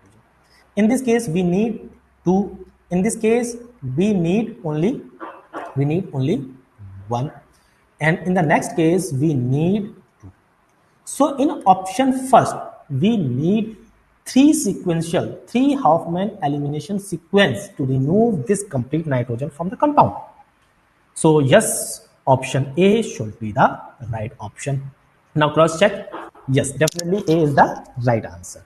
Now we're gonna cross check. Now we're gonna solve the next question. That is a question number 12. The correct statement regarding N in ClON minus molecular ions. Now let's consider the value of N start from 1, 2, 3, 4 and so on. So the first compound should be ClO minus, second one ClO2 minus, ClO3 minus and ClO4 minus. Here the structure Cl single bond O minus, and in this case the structure CO O minus, in this case Cl double bond O minus, and in this case the structure should be O, O and O minus. So what is the bond order here? Bond order of ClO is 1. In this case bond order is equal to 1.5. In this case bond order is equal to 1.66. In this case bond order should be equal to 1.75. Because of the resonance, pi electron cloud will delocalize. That is why bond order is given as, will be as. So, okay, let's discuss here the oxidation state. If we talk about the oxidation state is minus 2 or plus 2. That should be plus 4, not plus 1 here. Oxidation state plus 3 here, plus 5 here, plus 7. Now, if I'm talking about the bond length, as the bond order increases, bond length decreases. Now, we're gonna read the statement one by one. A, on decreasing the value of N, ClO bond order increases. As the value of N decreases, bond order is decreases. So this statement is wrong. On increasing the value of N, ClO bond length increases. No, ClO bond length is decreases. Option B is also incorrect. On increasing value of N, oxidation number of central atom increases. Yes, definitely. As the value of N increases, oxidation number is increased. On increasing the value of N, hybrid orbital on central atom increases. No, hybridization is remain almost same in every case. So this is also the wrong statement. So only C is the correct statement. I think it is clear. Now we're gonna cross check. Yes, definitely C is the right option. This is the question number 12. Now we're gonna discuss the question number 13. So based on equation, that is E is equal to 2.178 into 10 to the power minus 18 joule into Z square upon N square. Certain conclusions are written. Which of them is not correct? We need to find the not correct. The negative sign in equation simply means that energy of electrons bounded to the nucleus is lower than it would be if the electron were at the infinite distance from the nucleus. Definitely when the electron come under the influence of the nucleus, it will get stabilized. Due to the stability, it releases the energy. As when it present in the infinite, it come under the influence. When it come under the influence of the nucleus, it will release the energy. That is why the energy of electron is in negatives. So definitely this is the correct statement, but we have to find out the not correct statement. So this is not our answer. Yes, definitely. Larger the value of N, larger is the orbit at radius. Definitely, as the number N value increases, the orbit as the N number of orbit increases, radius of the orbit also increases, because the formula of the radius is equal to 0.53 into N square upon Z angstrom. This is the formula for radius. So it means this statement is also correct, but we need to find the incorrect statement. Equation can be used to calculate the change in energy when the electrons changes orbit. Definitely E2 minus E1, En2 minus En1. Like this, we can calculate the difference of two energy levels. With the help of this, we can find out the change in energy when the electron jump from one energy state to another energy state. I think it is clear. Now option number D. For n is equal to 1, the electron has more energy than it does for n is equal to 6. No. When n is equal to 1, electron, it means electron is in ground state. It means electron is in most stable state. And in that case, the energy of electron is minimum, because as you can see, as the number of orbit increases, so value overall decreases, and it is negative. Due to the negative sign, overall we can the conclusion we can say energy is increases. So for n is equal to 1, the electron has lesser energy as compared to the electron when it present in n is equal to 6. So D option is incorrect as our requirement. That is not correct. So D option is the right option. Now we're going to cross check the answer. Yes, definitely D option is the right option. Now come to the next question. So very nice. It is a very beautiful question. Question number 14 says match list 1 with list 2 and select the correct answer using the code given below list. Here I'm gonna discuss each one option for this question. So option number 1 says when Cri3 oxidizes into Cr2O72 minus and IO2 minus. So I'm gonna add one more page. Yes, in this case, option number A, Cri3 just convert into the Cr2O7 2 minus plus, and that is a IO4 minus. So here the oxidation state, we just need to find the oxidation. That should be plus 3, minus 1, that should be plus 6, and here plus 7. Now we need to find the change in oxidation state per molecule. Remember, so chromium will move from plus 3 to plus 6. It means there is a change of, and the iodine go from minus 1 to plus 7, and there is a change of 8 multiplied by how many iodine are present here? 3. Just add this 3 plus 8, that should be 24, and that is equal to 27. It means the n factor in this case is 27. As you know, equivalent weight is equal to molar mass divided by n factor, that is a 27. It means for this option, option Q is the right answer. So for Q, option 1. So there are two options in which for Q, option 1 is given. It means A and D is not the correct answer. Now come to the next one. In the next one, it is given that FeSCN2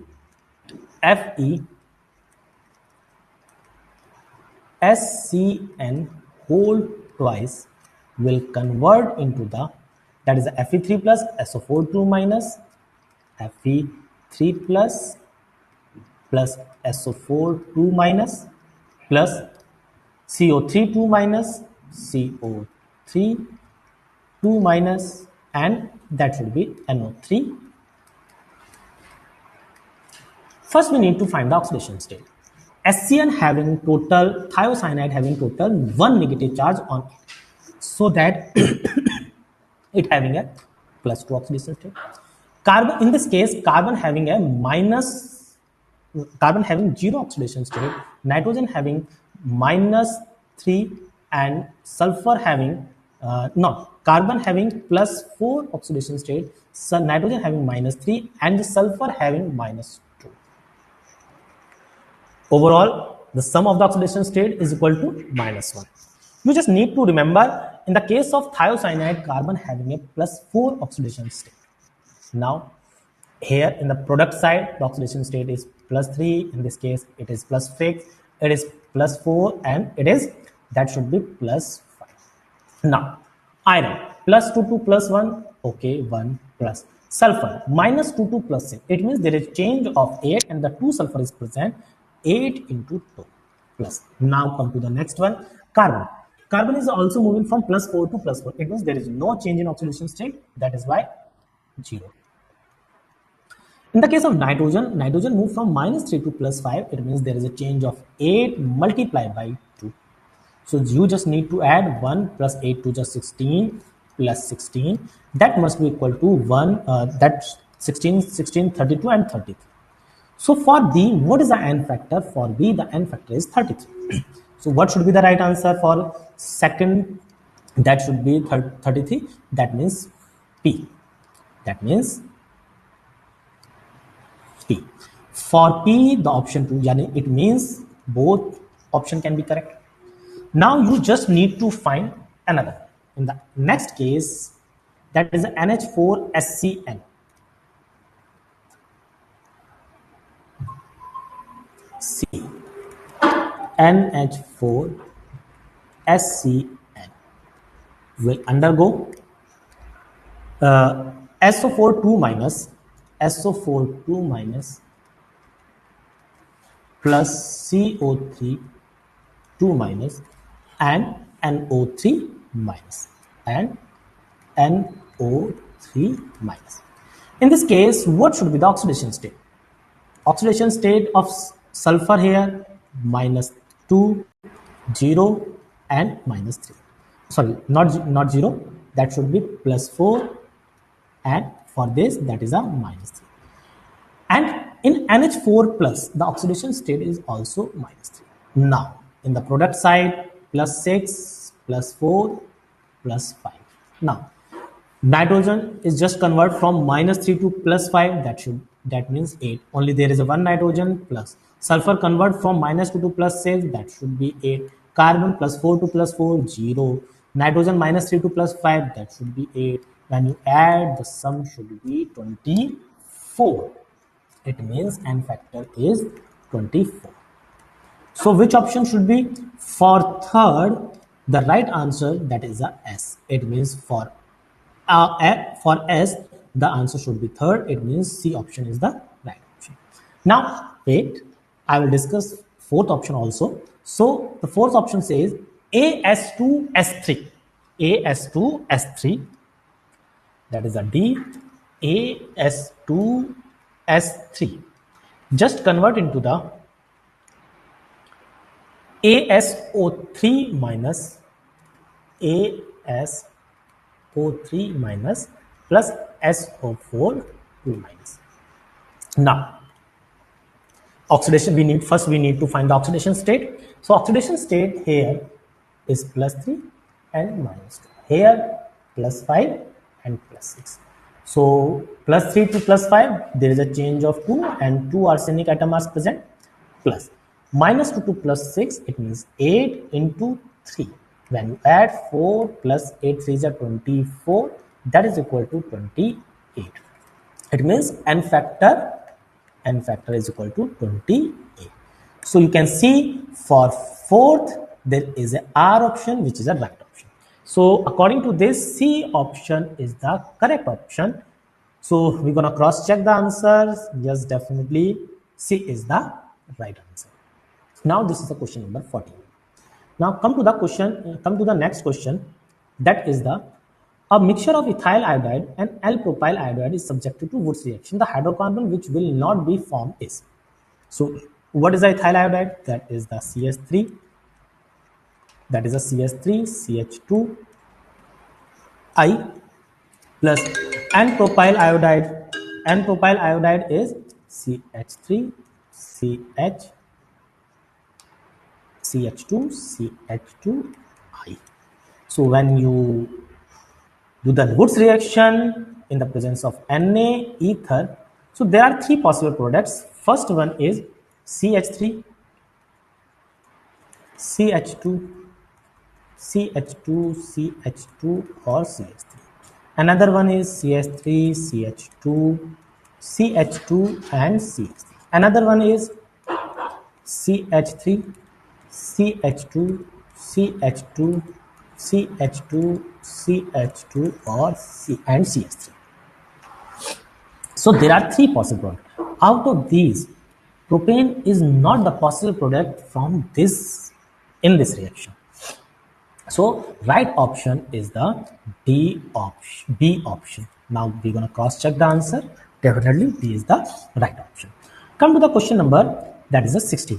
The compounds that undergo decarboxylation most readily is just on heating. Beta keto acid. Beta keto acid will give will decarboxylation will occur on just heating. So in the option B, there is a carboxylic acid, this is the alpha carbon and this is the beta carbon. So at beta, there is a ketone group is present. That is why option B is the right option. That is the right option. So yes, we're gonna cross check the answer. So yes, B option is the right option. So guys, come to the next question. The question says, match the transition elements ion given in the column 1, with the characteristics of product in the column 2. You just need to write the electronic configuration. That is a copper 2 plus, that is the argon 3d9, that is a Zn. So it means that is argon 3d10, and definitely it is not a transition metal. So Zn2 plus chromium, that is a argon and 3d3, and for nickel that is argon and 3d8. So copper 2 plus. If we talk about copper 2 plus, it is a transition elements. It means for A, R option, yes, colored hydrated transition metal, yes. For copper, that should be R. For form amphoteric oxide, no, it will not form amphoteric oxide. And diamagnetic and colorless compound, no, it is a paramagnetic because unpaired electron is present in this case, and it is a paramagnet. So for this should be the R. If I'm talking about the Zn2 plus, Zn2 plus is not the transition metal. It means R cannot be in the case of Zn2 plus. So if we talk about form amphoteric oxide, yes, it formed the amphoteric oxide, that should be P and Q. If I'm talking about diamagnetic and colorless compound, yes, it is a diamagnetic and colorless compound, and because I just write Q because option in this case P and Q is given together. Now in the case of chromium, if we talk about chromium will form amphoteric oxide. Yes, definitely it forms amphoteric oxide, and it is diamagnetic in nature. It is diamagnetic. We can check chromium 3 plus. No, it is a paramagnetic. It is not the diamagnetic. So our color hydrogen transition metal, yes, P, R, and S should be the right answer. In the case of nickel, it is a special case. If we talk about the NiCl4 2 minus, it is paramagnetic and color. If I'm talking about NiCN whole 4 2 negative, it is diamagnetic, whole 4, it is diamagnetic and colorless. So nickel 2 plus can exist as diamagnetic as well as paramagnetic. So in the case Q, yes, for nickel Q, colored hydrogen transition metal ion, definitely hydrogen water is also a weak field ligand, so it will also form the colored, yes, and S. So for D, Q, R, S. From this point of view, we can see option A should be the right answer.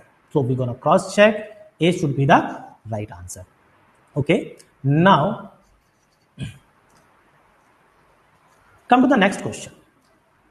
Question number 18, N naught by 2 atoms for X are converted into the X plus by absorbing E1 energy, and 2 N naught atoms of X are converted into the X minus by releasing E2 energy. Calculate ionization enthalpy and electron gain enthalpy of X per atom. We need to find the value X per atom. So in this case, if X convert into the X plus and N naught by 2 atoms absorb the E1 energy. They are asking per atom.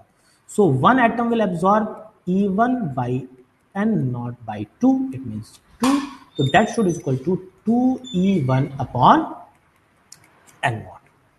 So from this 2E1 2E1 and N naught is given only in the first option. Now we're gonna cross check this for second thing also. So for second thing, X will absorb the energy and convert into the X minus. And how many atoms? 2 N naught atom will absorb the E2 energy. So one atom will absorb E2 by 2 N naught. Or definitely that should be negative. So that should be negative. So yes, from this we can see option A should be the right answer. Option A is the right answer. Now we can see yes, option number 8, question number 18, option A is the right answer. Now we're gonna solve the next question. Which is the product formed when cyclohexanone undergo aldol condensation followed by heating? Now we're gonna solve. This is the cyclohexanone. There is an alpha hydrogen which will deprotonate with the help of OH minus. This will deprotonate, and now this will be the. Now further, once again, it react with another ketone molecule, and this negative charge will act as a nucleophile for this case, and it form cyclo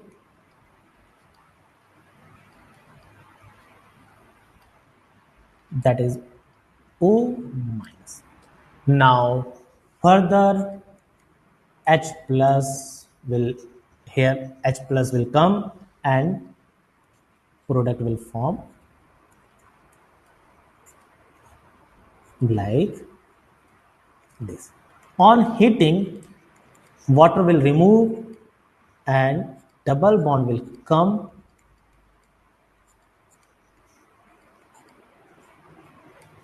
Now you need to find the option like this. So option B is similar as our product. So in this case, B option is the right option. Now we're gonna cross check the option. Yes, definitely B is the right answer. Now we're gonna solve the next question.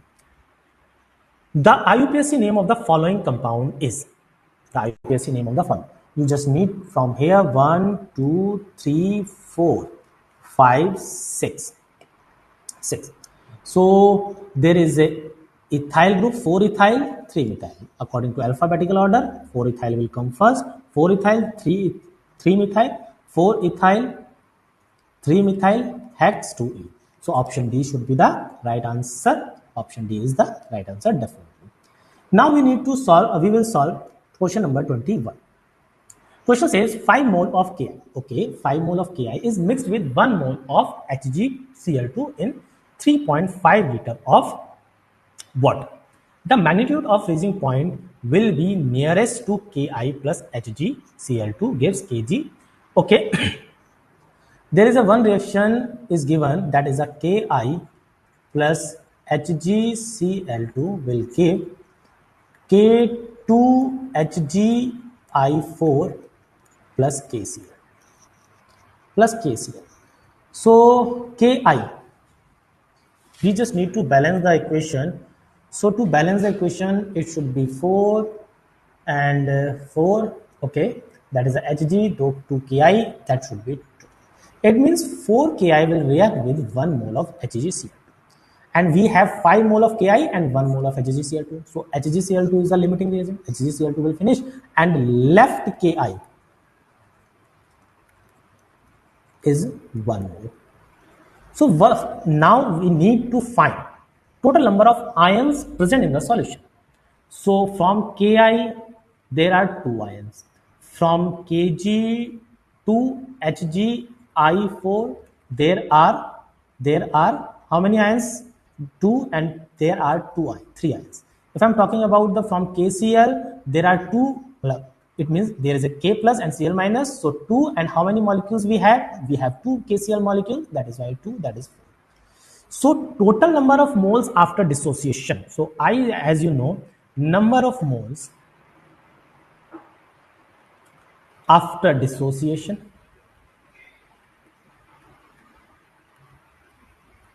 divided by number of moles initial. So total number of moles after dissociation, there are 9, 4 plus 3 plus 2, that means 9. Before dissociation, there is 5 mole of Ki and 1 mole of HgCl2. It means there are 6. So the value of this is 1.5. The value of I is 1.5. Now we just need to find the molarity. As you know, molality is number of moles present in 1 kg of the solvent.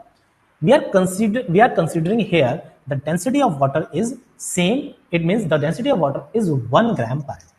So from here, how many number of moles initially we dissolve? That is a 6, and 6 moles of solute we dissolve in the solution. And what is the value of how much amount of water is present? That is a 3.5, as considering the density 1.1 gram per liter. It means the mass of the water is 3.5. Now, just put the value in this formula, I into T, not this is, that should be the Kf into molarity. So the value of I is 1.5, value of Kf, that is a 1.86, and the value of molarity, not molarity, that is a 6 upon 3.5. Now solve this. I'm gonna use the calculator. That is a 1.5 multiplied by 1.86 multiplied by 6 is equal to divided by 3.5. So the value is almost 4.7. We need to put the nearest integer value, so the answer should be 5. Answer should be 5. Okay. Yes, answer is 5. I hope you understand this question. So come to the next question, that is a 22. Wow, very nice question. There is a graph neutralization curve for orthophosphoric acid and NaOH is observed as. Okay, so there is a curve. A, C, and E are half equivalence point. Okay, A, C, and E is the half equivalence point. B, D, F. B, D, and F is the neutralization point. As you know, the formula of orthophosphoric acid is H3PO4. It reacts with NaOH. It means it will form H2PO4 minus plus H2O plus Na positive. Okay. Now further, once again, H2PO4 minus react with NaOH and it will provide HPO4 2 minus plus H2O plus Na plus. Now once again, HPO4 2 minus plus NaOH, it will give H, not H, that should be the PO4 2 minus plus H2O plus Na plus. It means when we titrate it, we consider S3PO4 is in conical phase and we add dropwise NaOH. When we just add half equivalence of NaOH as compared to S3PO4, at that time the acid and the salt is in equilibrium. This is the meaning of half equivalence point. That means at that time the acid and the salt present in equal amount. When in buffer solution acid and salt is present in equal amount, the pH is equal to pKa1. As you know, that is the pKa. H3PO4 will dissociate like this, H plus plus HPO4 minus, this is a Ka1, and once again HPO4 minus will dissociate H positive plus H, that should be 2, HPO4 2 minus, that is Ka2, and HPO4 minus is equal to H positive plus PO4 2 minus, that is a Ka3. For acidic buffer, or we can say for basic buffer, basically for if we talk about the acidic buffer, the formula is pH is equal to pKa plus log salt upon acid. If the concentration of acid and salt is same, which is equal at half neutralization point, is salt upon acid, the concentration of salt upon acid is same. At that time, the pH is equal to pKa. So there is a three half neutralization point, that is A, C, and E. At this point, at first half neutralization point, pH is equal to pKa1. At second, pH is equal to pKa2. At third, pH is equal to pKa3. Is it clear? Yes, it means option point P is statement P is correct. Now for Q, at point B and D, definitely at point B and D. If I'm talking about at point B, the first reaction is completed. If the first reaction is completed, it means there is a salt, that is the H3PO4 is present. Is an amphiprotic acid. It can accept H plus, it can donate the H plus. For amphiprotic acid, the pH is equal to pKa1 plus pKa2 divided by 2. So at point B, only H2PO4 minus, that means that salt. This salt can accept H plus or it can also donate H plus. For amphiprotic acid, the pH is always is equal to pKa1 plus pKa2 divided by 2. Once again, in the at point D, second reaction will complete. In that case, HPO3 2 minus will present. So HPO4 2 minus will present. This is also a amphiprotic acid. This can accept H plus or it can donate H plus as well as. So in that case, the pH will equal to definitely pKa2 plus pKa3 divided by 2. Yes, both statement P and Q are right. Now we're going to discuss the statement R. At point C, it means this reaction is half neutralized. This reaction is completed half only. So in this case, when it reaction completed half, it means this ion and this ion, both ions are present at that time. Both ions are present. So hence at point C, H2PO4 minus and HPO42 minus, both are in equal amount, due to which pH is equal to pKa2. I think it is clear to everyone. Okay, now so statement R is also correct. So all the three statements are right. So we can write here 3. So neutralization curve for the orthophosphoric acid and NOS is dissolved as 3. Okay, are in here. So how many statements are correct? All the 3 statements are correct. All the 3 statements are correct. So we're gonna check the answer. Yes, answer is 3. Now this is the question number 22. Now we're gonna discuss next question. Next question is the number of sp2 carbon atom present in gamexane. So the structure of gamexane is this.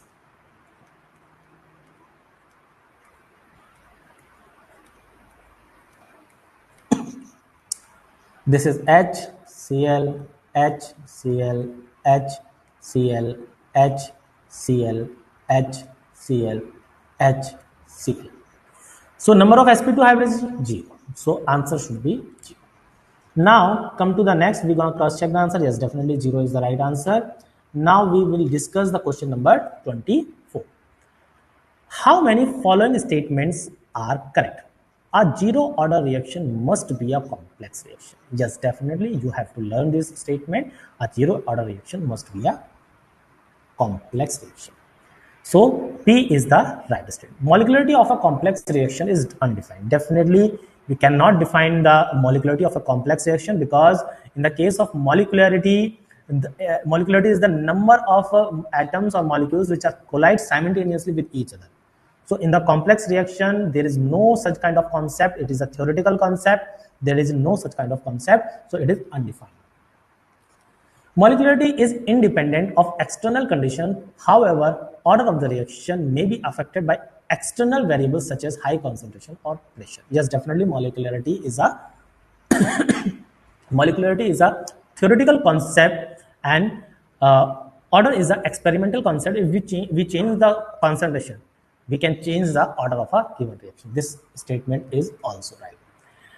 Now next, EA is greater than 0 indicates that effective collisions are less than available collisions. EA is greater than 0. It means definitely there is some activation energy is present. It means all the collision are not effective. If activation energy is zero, that means if a molecule collide, means every collision will leads to the molecule product, will leads to the product. So all the statement are right. Now we're going to cross check. This definitely answer 4 is right. Now here we're going to discuss the last question of this paper, that is the 10 ml of gaseous hydrocarbon vapor density is 23, so it means molar mass is equal to 2 into vapor density, that is equal to 46. It means might be alcohol or ethyl alcohol, or might be formic acid containing carbon, hydrogen and oxygen only, was mixed with 100 ml of, okay, let's suppose there is an organic compound, I just write OC plus O2, and definitely when organic compound will burn, oxygen, carbon and hydrogen will burn, they will provide CO2 plus H2O, and H2O at liquid state. 100 ml, it means 10 plus 100, that must be 110. Okay, 100 ml of the oxygen and exploded under condition which allow the water to condense. It means water will form in liquid state. The volume of gas after explosion. It means after explosion, CO2 plus O2 which is left. The sum of this is 90 ml. It means there is a contraction of 20 ml. Okay. On treatment with potash solution, a further contraction of 20 ml in the volume was observed. Okay, that is nice. So after treated it KOH, contraction we observe, contraction which we observe, that is the 20 ml. It means the volume of CO2, that is 20 ml. As you know, reactions generally occurs according to their stoichiometry, and stoichiometry can refer moles as well as volume as well as molecules. So if one volume of hydrocarbon will react and give two volume of CO2, it means 1 mole of hydrocarbon or 1 mole of organic compound will give 2 mole of CO2. So hence here we can see 10 ml of organic compound will give 20 ml of CO2. It means 1 ml of organic compound will give 2 ml of CO2. As volume and number of moles at STP can refer directly proportional. So 1 mole of organic compound is CO2 form, answer should be 2. Answer should be 2. So we're going to cross check the answer. Yes, 2 is the right answer. So I think you all understand all the questions. Okay, guys, and all the best for your future exam and your future exams, mains, advanced, and other competitive exam as well as of this FST. So see you in the next paper. Bye. So good evening everybody. In this session we will be discussing the solution of today's full syllabus test. Okay. So this is what is the first question. It's based on statement validation. Okay. The first statement is what? Length of an equilateral triangle. Actually, basically, side of that equilateral triangle is what? 24. Okay. That's the length of the side. Okay. See, let's draw an equilateral triangle like what they have said. 24, 24, and 24. Okay. Now, one more thing is also given. The midpoints of the sides are joined to form another triangle whose midpoints are joined to form another triangle. Also, it's kind of a nested process. Okay. Join these three midpoints, we will form another triangle. Again, for this inner triangle, if you join these three midpoints, we will form another triangle. Again, it keeps going. It's a never-ending process. We'll keep forming smaller and smaller triangles. Infinite number of triangles will be there. But see, one logic you will observe is that this will be bisected as 12 and 12 because it's the midpoint, right? And yeah, here due to equilateral triangle property, this angle will be 60 degrees. And due to isosceles property, these two angles must be equal, right? So what? This will also become an equilateral triangle. Likewise, all these three will become an equilateral triangle, and consequently, the inner triangle will also become an equilateral triangle. Okay. And the dimensions of this equilateral triangle will be what? Half of the side length of this particular outer triangle. Okay. So, right, all these are equilateral triangles, but side will be half of it. Okay. So basically, what they are asking is perimeter of all these triangles. You can understand that it will be an infinite GP. Okay. So it will be what? 24 into 3 will be the perimeter of the outermost triangle. Then 12 into 3 will be the perimeter of the first inner triangle. Then 6 into 3 will be the perimeter of the second inner triangle. Then what? It will keep going, keeps going. It's an infinite GP. Okay. So what you can do is you just pull out this 24 into 3 as common. That is 72 as common. The value will be 1 plus what? Half plus 1 by 4 plus 1 by 8 and so on, right? Perimeter of every successive inner triangle is half the perimeter of the previous triangle, right? That is the logic. So what will be sum of all these? A by 1 minus r will give you the value as 2, okay? So basically, sum of all the perimeters will be 144, okay? So the first statement is correct. What about the second statement? If log 2 AB plus log 2 CD is greater than or equal to 4, then the minimum value of A plus B plus C plus D is 8. This you have to validate, okay? You have to say whether it is correct or wrong, okay? So we will first erase this, okay? This is not required. We have validated already, right? So what you can do is use the property of log. You write it in a combined way. Log of A plus B times C plus D, okay? That is being greater than or equal to 4, okay? So what you will get is A plus B times C plus D is greater than or equal to 16, okay? You can just transform this to the other side. The inequality will, however, be preserved in this particular case, okay? Yes. And they are asking the minimum value of A plus B plus C plus D. What I will do is I will club A and B and call it as a single term, C and D and call it as another term, okay? So let's say that A plus B is one term and C plus D is another term. If you apply the idea that AM is greater than or equal to J, what you will get? A plus B, the first term, plus C plus D, the second term, divided by 2. This is the AM. Greater than or equal to what is the geometric mean of A plus B and C plus D? It is root of A plus B into C plus D, right? That is root of this particular expression, okay? So if you just take radical sign, what you will have here, root of A plus B times C plus D is greater than or equal to what? 4 and less than or equal to minus 4, okay? But we'll consider only the positive root here, okay? So that will be what? Because they are asking the minimum value of A plus B plus C plus D, okay? So we'll consider the positive root, okay? It will be 4. So this will be greater than or equal to 4, okay? That is what is basically the geometric mean of A plus B and C plus D, okay? That is the basic minimum value of the geometric mean, okay? See, geometric mean can be anything more than this, but the minimum value will be this, okay? Yes. And we will consider only the positive square root, okay? That is because root as such is only positive root, okay? Unless you mention the sign as negative over here, it will be only the positive root, right? Yes. So minimum value of A plus B plus C plus D, see, that is also correct. If you just transform this 2 to the other side, you will get it, okay? So both the statements are correct, okay? So we will move to the next question. This question is from conic section. They have given eccentricity of hyperbola whose length of the latest rectum is 8 and the length of its conjugate axis is half the length of distance between foci, okay? See, eccentricity you have to determine, okay? We just call it E. What is the formula? Root of 1 plus B square by A square. For a hyperbola, this is what is the eccentricity, okay? And latest rectum length is what? 8. That means what is the formula for latest rectum length? It is, or you just leave it, no problem. First, derive this relation, this particular relation. What? Length of its conjugate axis, half of the distance between the foci. Distance between the foci will be what? 2C. That is what? And half of that is what is the length of the conjugate axis. That is what? 2B, right? So cancel these two. You will get C equal to 2B. Now what you can do, you know this relation, right? In the hyperbola, C square will be A square plus B square. So just put, instead of C, you just put 2B. So what you will get here, A square equal to 3B square. So B square by A square ratio will get it as 1 upon 3. Just use it here. So what will be the eccentricity? It will be root of 1 plus 1 by 3, right? That will be root of 4 by 3 or 2 by root 3, okay? That is this third option, okay? Yeah. So we will move to the next question. Third question. This question is from permutation and combination. It looks like that. There is a summation involved in this. Okay. So what you can do? They have given two different series. Okay, in summation. Okay, and they are establishing the relationship between these two also. Okay.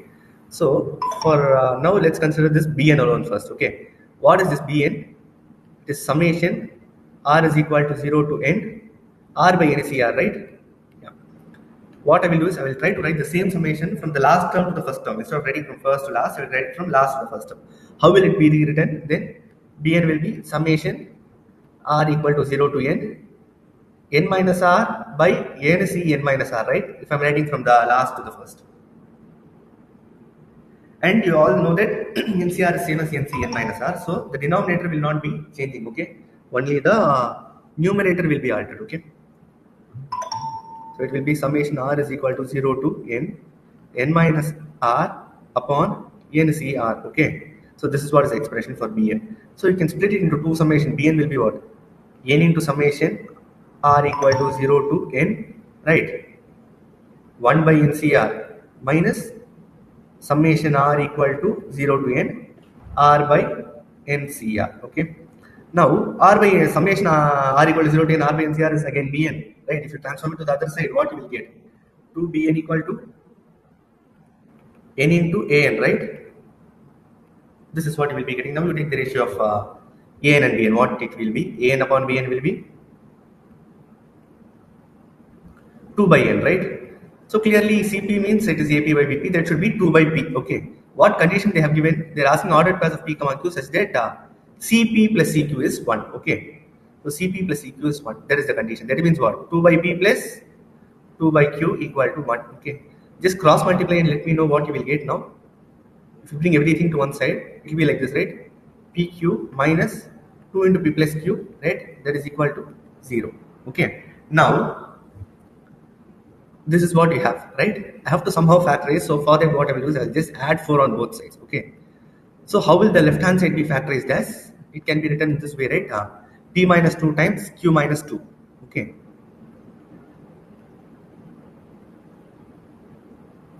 Right. In this way, you can write it. And that will be what? 4. So how can 4 be written as product of two natural numbers? Either it can be 1, 4, right? 4, 1 or 2, 2. So there are 3 different pairs of P comma Q. We have however got the answer, but still I will determine what are the 3 pairs, okay? So P minus 2 being 1 and Q minus 2 being 4. There is P being 3 and Q being 6. That is one idea, okay? And next idea is what? The other way. P being 6 and Q being 3, okay? And the third way is what? Both of them being 4. P minus 2 is 2 and Q minus 2 is 2. That is P and Q both are 4. These are the 3 solutions, okay? Yes. These are the 3 ordered pairs of P comma Q, okay? So yeah, we will move to the next question, fourth question, right? This is what is the question, okay? They have given some function, okay? And they have given y equal to z of x is a function whose graph is a reflection of y equal to f of x with respect to the line y equal to x, okay? So whenever we say that it's a reflection of that particular function with respect to y equal to x line, then it means that that is the inverse of the other function, okay? That will be the inverse of the other function. So that you can very well say that g of x will be what? F inverse of x, okay? Or f of x is g inverse of x. In either ways you can interpret, or you can also interpret in this way, that g of f of x is same as x, okay? In this way you can very clearly interpret this given data, okay? Now what they're asking is g dash of 3, okay? They have given some function, right? G dash of 3 is what they're asking. So first you differentiate this on both, this particular composition you differentiate on both sides. What you will get? Right hand side will be 1, right? Left hand side will be what? G dash of fx times f dash of x using chain rule, right? So g dash of fx will be what? It will be 1 upon f dash x, right? So what they are asking is g dash of 3. For g dash of 3, f x should be what? 3. Okay, fx should be 3. Okay. So just by looking at it, you can very well say when will fx be 3. Put x is equal to 0. Just put x is equal to 0. What you will have? F of 0 will be 3 plus this integral will not exist because it is sandwiched between 0 and 0, right? At one particular point it is 0, it will not be defined, it will be 0, okay? That integral value will be 0. And the function value will however be 3, okay? So that means what? When x is 0, the function value is 3. That means what? F dash of f of 0 should be equal to 1 by f dash of 0, right? Where you place x is equal to 0 and f of 0 is nothing but 3. So with this you can very well get the value of f dash of 3. So f dash of 3 will be what? It will be 1 upon, sorry, g dash of 3 will be what? 1 upon f dash of 0, okay? 1 upon f dash of 0, okay? So now all you have to do is find the derivative of fx, okay? You just write the expression for fx, you bring 2 power, this e power minus 2x to the other side, what will happen? X e power 2x plus 3 e power 2x, right? Plus e power 2x integral 0 to x dt by root of t power 6 plus 1, right? Yeah, this will be the expression for fx, and in case you wanted to differentiate, what will be f dash of x? It will be, for the first two terms you can club it together, x plus 3 into e power 2x, right? So it will be x plus 3 into 2 e power 2x plus e power 2x into what? Differentiate x plus 8 will be 1, okay, plus e power 2x into what will be the derivative of this particular integral? Integral of derivative of an indefinite integral, what it is? Use Newton-Leibniz theorem, okay?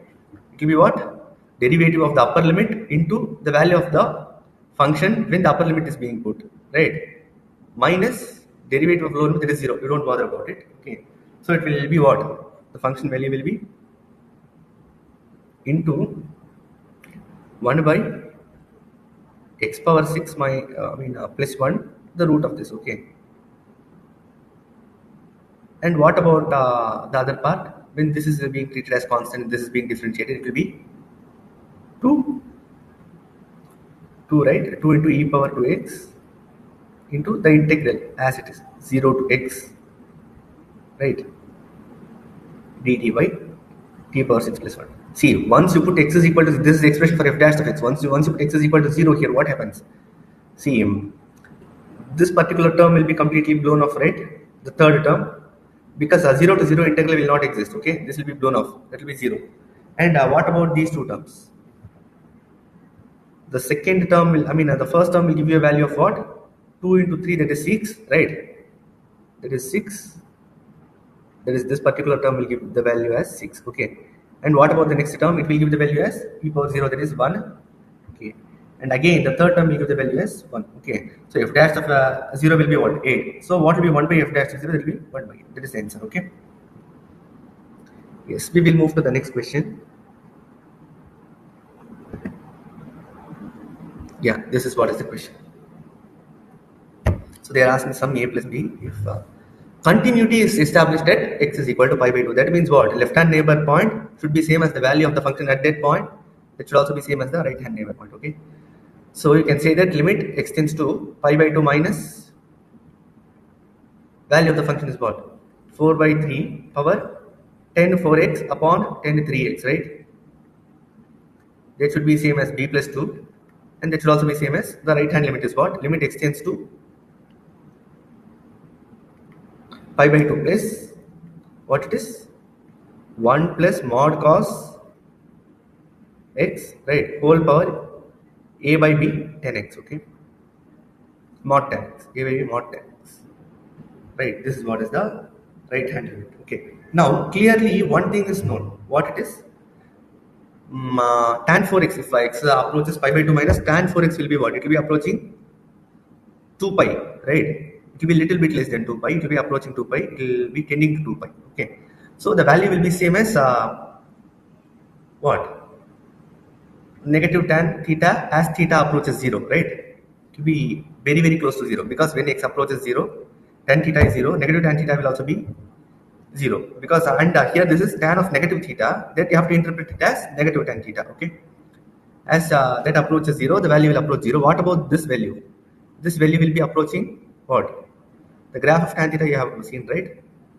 Pi by 2, and again at minus infinity it starts, okay? Pi by 2. Then at pi 2, then again it approaches infinity, okay, at 270 degree. So from this, it's clear that the numerator upon denominator ratio is very, very negligible. It's 0, okay? This particular ratio is 0. So 4 by 3 power 0 is what? That is 1. So b plus 2 is what? 1. So b will be what? Minus 1, okay? B is minus 1. And also this should be same as the what? Right hand limit, right? So with this you can determine the value of a also, okay? So b plus 2 is basically 1, okay? So this should be equal to 1, okay? So and this is of the form of 1 power infinity, right? So whenever you see any function of this form, I have already told, you have to, in previous paper discussion also, you have seen similar question, okay? You have to introduce e as the base, okay? And subtract 1 from the base and multiply it with the power, okay? So it will be mod cos x, right? Into a by b into mod 10x, okay? Mod 10x, this right is mod sin x by mod cos x. Everything will get cancelled. It will be what? E power a by b into mod sin x, right? Because cos x will be cancelled with the denominator part here in this tan x, okay? So, and this is what? This is equal to 1. That means what? And you already know that B is what? Minus 1, right? So what must be A value? Such that this value will be 1. So obviously the power should be 0. So A by B sin x mod sin x, right? This should be 0. So if mod sin x, when x approaches pi by 2, mod sin x will be approaching 1. Okay. So if this particular value is approaching 1, then what will be A by B? A by B will be again 0. For that, what should be the value of A? A must be 0, right? Yes. So what about A plus B? It will be, just check, minus 1. Okay. A plus B will be minus 1.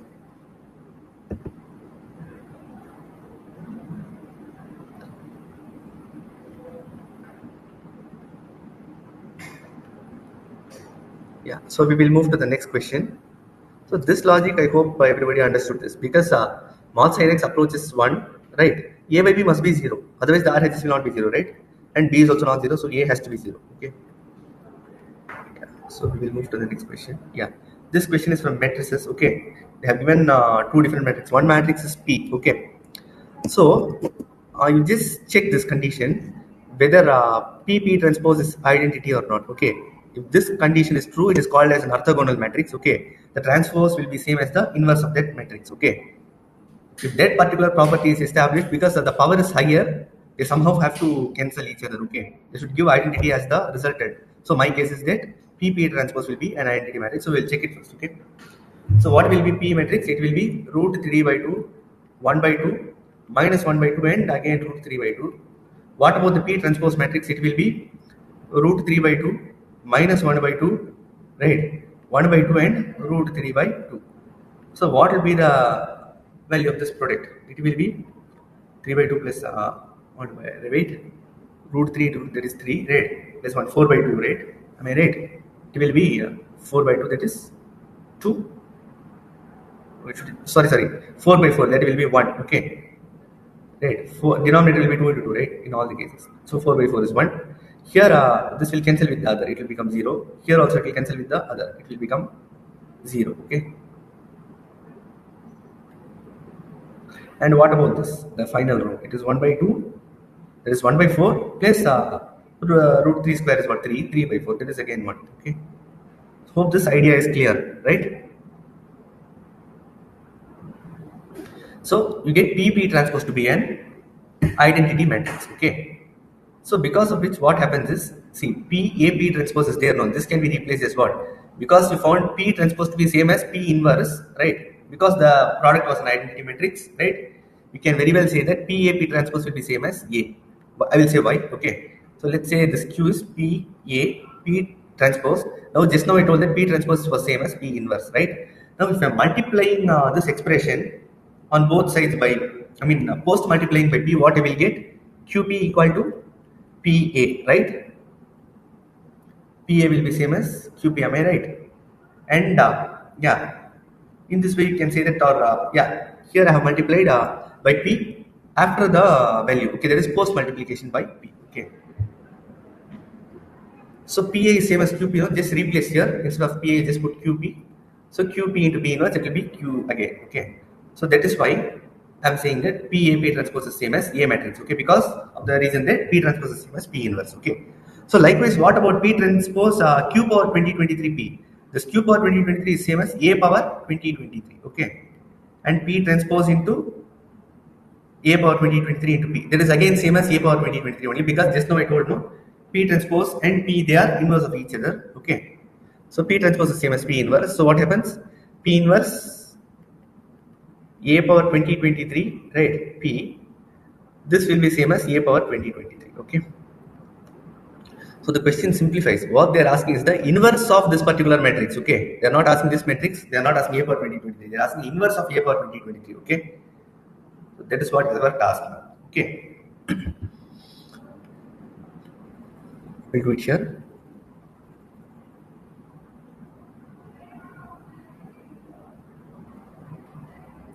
So What will be A square? Just to say what will be, if A is this, what will be A square? It will be 1 0 1 1 times 1 0 1 1 matrix, right? So what will be the product of these two matrices? It will be 1, right? 2, 0 and correct. This will be again 1. Okay. What about A cubed? We can observe, definitely I think we can observe some pattern. Okay. Into A square into A, right? It will be like this 1 0 1 1. Okay. So it will be what? Row by column it is 1. Here it is what? 3. Here it is 0 and here it is again 1. Right. So in this way we can very well say that A plus C, all these elements are unaltered.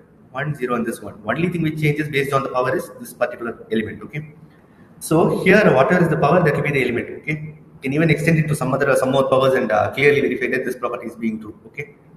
So what will be A power 2023? It will be 1 1 is 0, here 2023 and here again 1. Okay. So basically our task is not to find A power 23, our task is to find the inverse of this. Okay. So the idea is clear only. What is the inverse of this? Adjoint A upon determinant A, right? That is what is the inverse. We will do it in the next page. Next slide. So it will be what? For adjoint, a determinant is what? Determinant is clearly 1. Okay. So it is inverse the same as the adjoint. Just find the adjoint of this matrix. It will be what? 1 minus 2023 0 and 1. Okay. So that is the fourth option. Correct?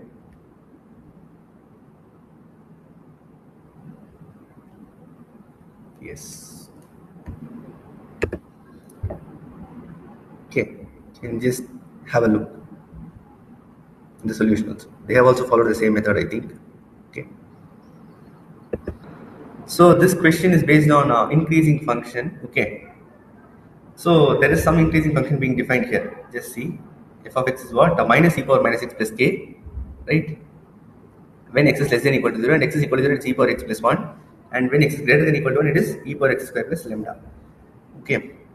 So one thing you can say is the left hand neighborhood, because it's increasing. Okay, because it's increasing, the left hand neighborhood point at x is equal to 0, the function value will be less than the right hand neighborhood point. Okay, the value of the function at the right hand neighborhood point. Okay, so you can very well say that limit x tends to 0 minus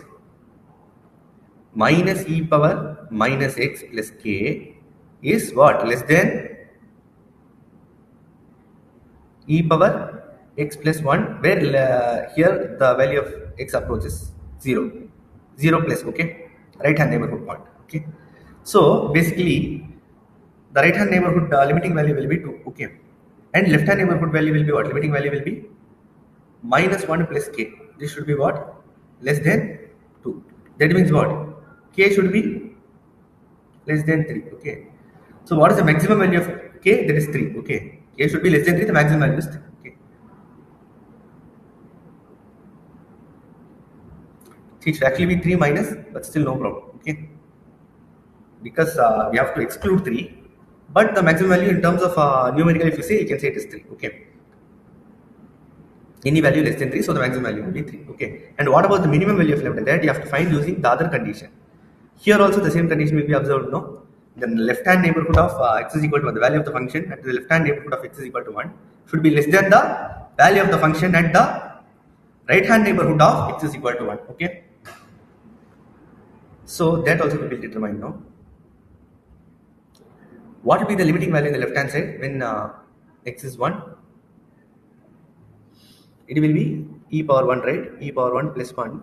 That should be what? Less than what? The right hand neighborhood point. Limit x tends to 1 plus e times x square plus lambda. Okay, it's not e power x square, it's e x square plus lambda. Okay, yeah.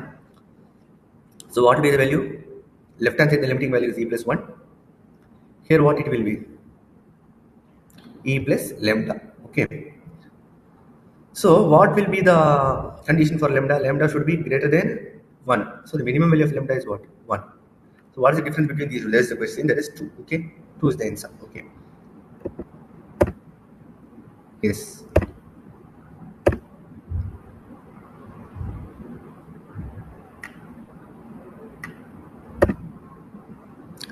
Yes, this is the 8th question, okay? So what they have given, f of x is a differentiable function which satisfies the equation. They have given an equation, okay? And passes through 0, since they have given a point, I guess this question is from differential equation, okay? So let's say f of x is in minus integral 0 to x f of t dt, f of t tan t dt, okay?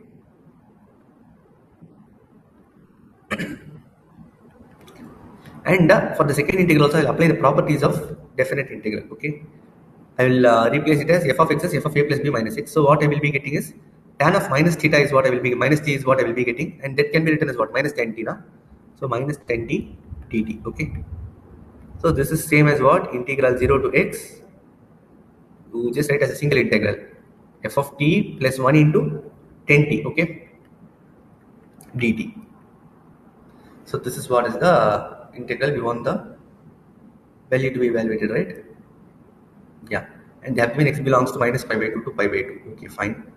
And see, to evaluate this particular integral, so this expression you can differentiate it on both sides with respect to x. Okay, this is what is the expression for f of x. So what will be the expression for f dash of x? It will be,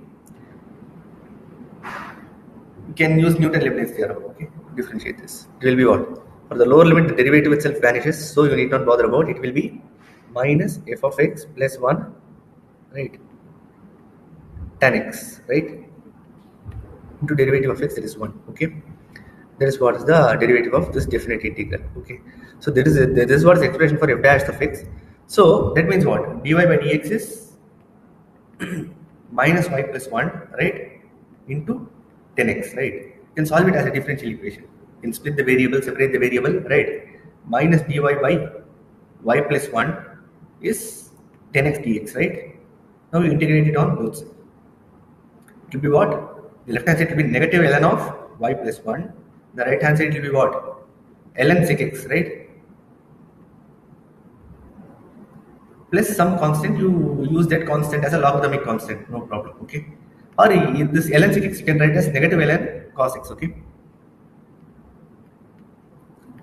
And logarithmic constant also you can use negative sign, no problem, minus ln k, okay? So what will happen if you use the product, product rule of logarithm, what you will get? You will get this as minus ln of k cos x, right? That will be equal to what? Minus ln of y plus 1. Taking, cancelling the negative sign and taking the anti-log, what you will get? Y plus n equal to k cos x, right? This is what you will be getting, and they have given one point also which satisfies the function, okay? So if you put 0 and 0, what will be the value of k? Right hand side will be k, left hand side will be 1. So k is equal to 1, okay? So that means what? Y is equal to cos x, okay? Sorry, y plus 1 is cos x, okay? Or y equal to cos x minus 1, that is the function, okay? What they are asking is the maximum value of that function. What is that function? Cos x minus 1, okay? What will be the maximum value? The maximum value of cos x will be 1. At that time, the maximum value of this function will be 0, okay? So 0 is the answer, right? Yes. So ninth question is from probability, okay? They have given A and B are two independent events, okay? So what is the advantage of two events being independent is the intersection will be the product of these two, okay? P of A times P of B, okay? One will not be affecting the occurrence of other, okay? The probability of other. So whenever you find independent events in conditional probability, it does not make any sense because A and B are independent. So how will B affect the probability of A given in conditional? See, this can be written as what? P of A intersection B by P of B, right? And P of A intersection B, again you will replace it as what? P of A into P of B, right? So it will be only P of A, right? So likewise, in the question it's given that P of A is 1 by 3. Here it conveys that P of A is what? 2 by 3. This is actually wrong, okay? And in the question, P of A is known as 1 by 3. Here P of A dash is known to be 1 by 3. This is also wrong. P of A dash should be 2 by 3. And P of A dash by B dash should also be the same, 2 by 3. It will not be affected, okay? Because some condition is being given. Conditional probability will not be changing for independent events, okay? It will be only the probability of the whatever is there in the top, okay? B dash will not be affecting A dash. And what about the third? This is same as P of A. Is that 1 by 3? Yeah, this is correct. And the P of A given A union B, okay? That should also be same as P of A. It should be 1 by 3. That is also wrong. Okay, so C is the correct answer, okay? If you have the idea of independent events, then you can solve this question. Okay. Because conditional probability will not be affecting the independent events. Okay. Yes, we will move to the next question. Yeah, this question is from complex number. It looks pretty tricky. Okay, because they have given a curve and they have given one more line. Okay, so first to try to simplify this line, what is this line? Let's say z is a plus ib. Okay, let's call it as a plus ib. Okay, so what will be the value of z bar? A minus ib, right? So z into this particular expression will be what? A plus ib into I minus 1 plus a minus ib into 1 plus I, right? That is equal to 0. Okay, so that means what? Just simplify further. ai minus a minus b, right? Minus bi. Okay, plus a, and what else you have? Plus ai minus bi, right? Plus minus I square b is what? Plus b. Okay, that is 0. You can cancel this positive a and positive b with negative a and negative b. Okay, now what you will be left out with is 2 into I into a minus b equal to 0, right? And see, here the right hand side is purely real and here it is imaginary. That means what? A must be equal to b. Okay, that is the only possibility to eliminate this imaginary part. And it should be 0, right? So a must be equal to b. This condition we will be getting. Okay, so basically this particular line in an Argand plane represents that the real part is same as the complex part. Or if you plot it as x plus iy, you plot it as x comma y, then x will be equal to y. Okay, so this is same as what? The line x is equal to y. Okay, and the mirror image of any point in this line will be what? That we will discuss now. Okay, because the question is about mirror image, right? Let's take this particular graph. We'll consider this. Okay, let's say this is x is equal to y, and there is some point here. Let's say it is x comma y. Okay, what will be the mirror image? It will be here, right? So what will it be? For the mirror image, basically along this x is equal to y, x and y coordinate will be swapped. Okay, so this will be y. Let's see. I mean, instead of variables, I will use values. Okay, a comma b.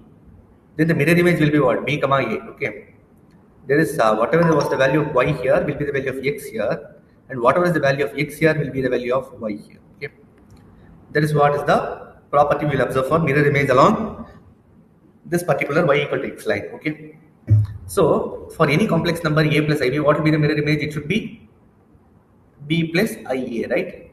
This should be the mirror image. Okay, so how to transform this to this? Basically, swapping a real part and imaginary part, that is same as multiplying the conjugate of the complex number by I. Okay, because if you multiply the conjugate of this number, that is let's say a minus ib by I, you will get what? Minus I square b plus ai, right? That will be b plus ai. That is the mirror image of a comma b in Argand plane. So basically, any complex number, if you multiply the conjugate of that number with I, you will get the mirror image along x is equal to y. Okay, so that is what we have to do. Okay, I'll do next page. Okay, for example, if z is the complex number, it should be what? The mirror image should be I z bar. Okay, in this way you have to transform this. So you have to transform everything, correct? And see, one thing you will observe is that if you transform it, see, if z is being transformed as I z bar, okay, let's say omega, okay, omega is what is the complex number which is I z bar. Okay, so we can also say that z will be I omega bar, right? This will also be true. Okay, so just substitute the value of z here as I omega bar. Okay, and pull out I square, you will get the answer as, just here the sign will be changed in numerator, denominator will be positive.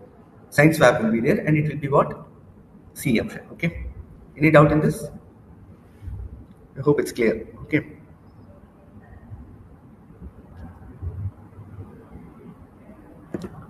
Yes, this is the 11th question. Alpha and beta are the roots of some equation, and lambda 1 and lambda 2 be two values of lambda for which some relation is being established. What they are asking is lambda 1 by lambda 2 plus lambda 2 by lambda 1. Okay, see, first we will take this expression which is given.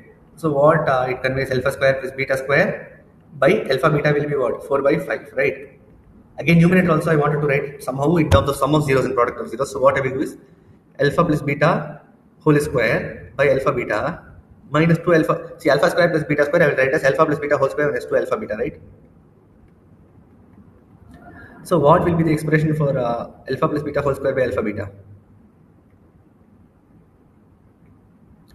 It will be 14 by 5. Okay, 14 by 5. So according to the given quadratic, I'll just rewrite this quadratic. Lambda x square plus 1 minus lambda x, right, plus 5 equal to 0. So first say what will be the value of alpha beta? It will be 5 by lambda, right? It will be 5 by lambda, okay? And what about this? So 14 by 5 is what? Equal to product of 0 is 5 by lambda, right? And what about the square of sum of zeros? It is 1 minus lambda the whole square by lambda square, okay?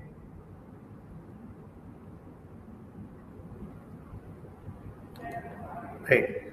So this is what you have to simplify. First cancel these two. What you will be getting is 14 by and 5 also you can cancel it, okay? 14 will be equal to what? 1 minus lambda whole square divided by lambda, right? So you transform this lambda to other side, you will get one more quadratic in lambda, okay? Lambda 1 and lambda 2 are basically the solutions of that quadratic, okay? So what will be the quadratic? Lambda square plus 1 minus 2 lambda minus 14 lambda equal to 0, or lambda square minus 16 lambda plus 1 is equal to 0. Okay, this is what is the quadratic. Okay, now, so what will be lambda 1 plus lambda 2? It will be 16, and lambda 1 lambda 2 will be what? 1. Okay, by just observing this quadratic, you can see. So they are asking the value of this expression. It will be what? Lambda 1 square plus lambda 2 square by lambda 1 lambda 2. No, that will be what? That will be 1 only. Okay. So what will be lambda 1 square plus lambda 2 square? It will be lambda 1 plus lambda 2 whole square minus 2 lambda 1 lambda 2. No, it will be what? Lambda 1 plus lambda 2 whole square minus 2 lambda 1 lambda 2 is again 1, okay, minus 2, right? So what is lambda 1 plus lambda 2? Sum of the zeros, right? It will be 16, okay? Minus of minus 16 by 1, that is 16, okay? So 16 square is 256 minus 2 is 254, okay? That is the answer, okay? Yeah, if you want the solutions, here it is, okay? Yes, this question is from statistics. It looks pretty simple. They have asked the median of this particular data, okay? So first say how many, first you have to say whether it's, in either ascending order or descending order, okay? If it is in neither of the order, you have to first sort it and then only you can find the median, okay? So first I will sort it. So I will just rewrite this, okay? Minimum value is what? 150, 8 students are there. Then 152, 4 students are there. Then 154, 3 students are there. Then 155, 7 students are there, correct? And then 156, 3 students are there. And then 161, how many students are there? 4 students are there, okay? So totally how many students are there? 12, 15, 22, 25 plus 4, right? 29, just 29. No. Wait, we have excluded something. After one, after 156 you have 160, 12 students are there. And then in 161 you have how many students? 4 students, okay? So how many students are there total? It will be for 29 plus 12, that is 41, okay? If there are 41 entries, the middlemost entry will be what? 21st entry, right? 20 will be to the left, 20 will be to the right, and 21st will be the middlemost entry. So where, for what height will the 21st entry fall in?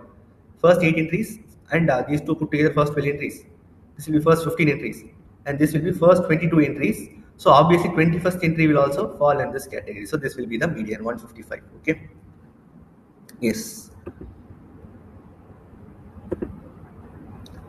So in this question, they have given that g of I is some polynomial function, then the value of 28, the derivative of this g inverse of y at y is equal to -2. Okay, so let's call this g inverse of y as some function. Okay, we'll call it as f of y. Okay,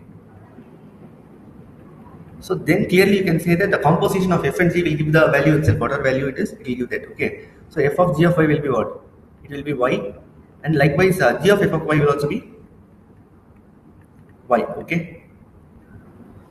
So what they are asking is f dashed of y. Basically what they are asking is f dashed of y at -2. That is f dashed of -2. Okay. So first this particular equation, if you differentiate it on both sides, what you will get? F dashed of gy times chain rule. G dashed of y will be what? 1, right? If you bring g dash of y to the other side, what you will have? F dash of gy will be what? 1 upon g dash of y. Okay, that is what you will be having. And what is being asked in the question? F dash of minus 2 and 28 times that. Okay, 28 times f dash of minus 2, right? So when you multiply this with 28, that's what is the final answer. Okay, and first to say what will be see, in case in the question they are asking f dash of minus 2, so you just guess when will this particular value g of y be minus 2. You already have this expression. For what value of y will g of y be minus 2, that we have to first determine. Okay, so we will check for 1, no, for minus 1 we will check what it is. Minus 1 here, minus 2 here, minus 3 here, plus 4 here, right? It's basically what? Negative 2. Yeah, it is negative 2. So it is not actually yeah, so you are getting the value as negative 2, right? So what they are asking the question is f dash of minus 2. So g of minus 1 is same as negative 2, right? So f dash of negative 2 is same as f dash of what? G of minus 1, right? And that is same as what? G dash of f dash of g of y is same as 1 by g dash y. So this should be same as 1 by g dash of minus 1. Okay, so just differentiate this function and put the value as minus 1, right? What will be the derivative of this function? It will be 5y power 4 plus 6y square plus 3, right? When you put minus 1, what will be the value? It will be 9 plus 5, that is 14. Okay, so it will be 1 upon 14. Okay, but this is not the answer. You have to multiply it with 28. Okay, because they are asking the value of 28 times f dash of minus 2. Okay, so just multiply with 28. What you will be getting? 28 into 1 by 14, that is 2. Okay, so D option. Okay, D option is the correct answer. Yeah, the 14th question is actually from limits. Yeah, it's from limits, and it's clear that theta approaches 0, right? And see, both are of 0 by 0 form, right? Because 0 to theta, the value will be very minute, right? And denominator is also approaching 0, so you can very well use L-Hospital rule. Okay, so what will be the denominator? It will be 1 plus cos theta, right? 1 plus cos theta. Sorry, it will be, because it theta minus sin theta, right? The derivative of theta will be 1, and the derivative of sin theta is what? Cos theta, right? Yes, 1 minus cos theta. And what about the derivative of the definite integral given in the numerator? Use Newton-Leibniz. What you will have? For lower limit it will be 0. So for the upper limit it will be theta square by root of k plus theta. Okay, so this I can write it in this way: theta square by 1 minus cos theta into 1 by root of k plus theta, and the limit is already given in the question to be what? 1. Limiting value is given to be 1, and we all know that 1 minus cos x by x square is what? As x approaches 0, it is half. So x square by 1 minus cos x will be 2. Okay, so that means what? 2 by root of k plus theta is what? 1. So you square it on both sides, what you will have? K plus theta is 4, right? So k will be what? The value of k, theta approaches 0, so the value of k will be, limiting value will be 4. Okay, yes, simple question based on Newton-Leibniz theorem. Okay,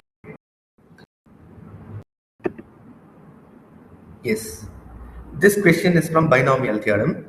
What they are asking is the maximum value of the independent term of x. Okay, so first what will be the, you just write the general term. It is NCR, right? Instead of n you have 9 here, you directly write it as 9CR.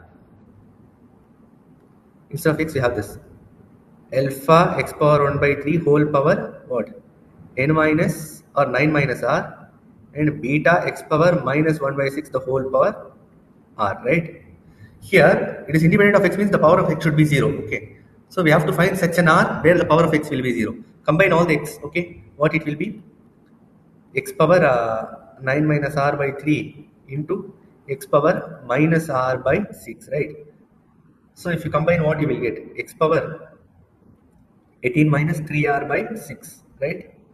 This is what is the power of x in the general term. If you make it 0, right, what you will have? R is equal to 6 is what you will be having. Okay, so if R is equal to 6, what will be the coefficient? It will be 9C6. And what about this term? Alpha term. Alpha power 9 minus 6 is what? Alpha cube. And what about the beta term? It will be beta power 6. Okay, beta power r. And what they are asking, maximum value of this particular expression. See, this is a constant. So what will be the maximum value of this? You just again use the same greater than equal to 0 inequality. So they have given that this is actually not the arithmetic mean. Alpha power 3 plus beta power 6 by 2. This is what is the arithmetic mean. That is 1. Okay. Arithmetic mean is 1. So that means 1 greater than equal to what? This value. So what will be the minimum value of this? It will be 1. Okay. Yes. So the answer will be 9C6 alone. 7 into 8 into 9 divided by 2 into 3 into 1. Okay. 12 into 7, that is 84. Okay. 84 is the answer. Yes. So we will move to the next question. Yeah, this is what is the question. And this question is from relation. Okay. So what they are asking is domain of R inverse. Okay. First, you just try to graphically represent this. See, this is basically what? This is what is the condition they have given.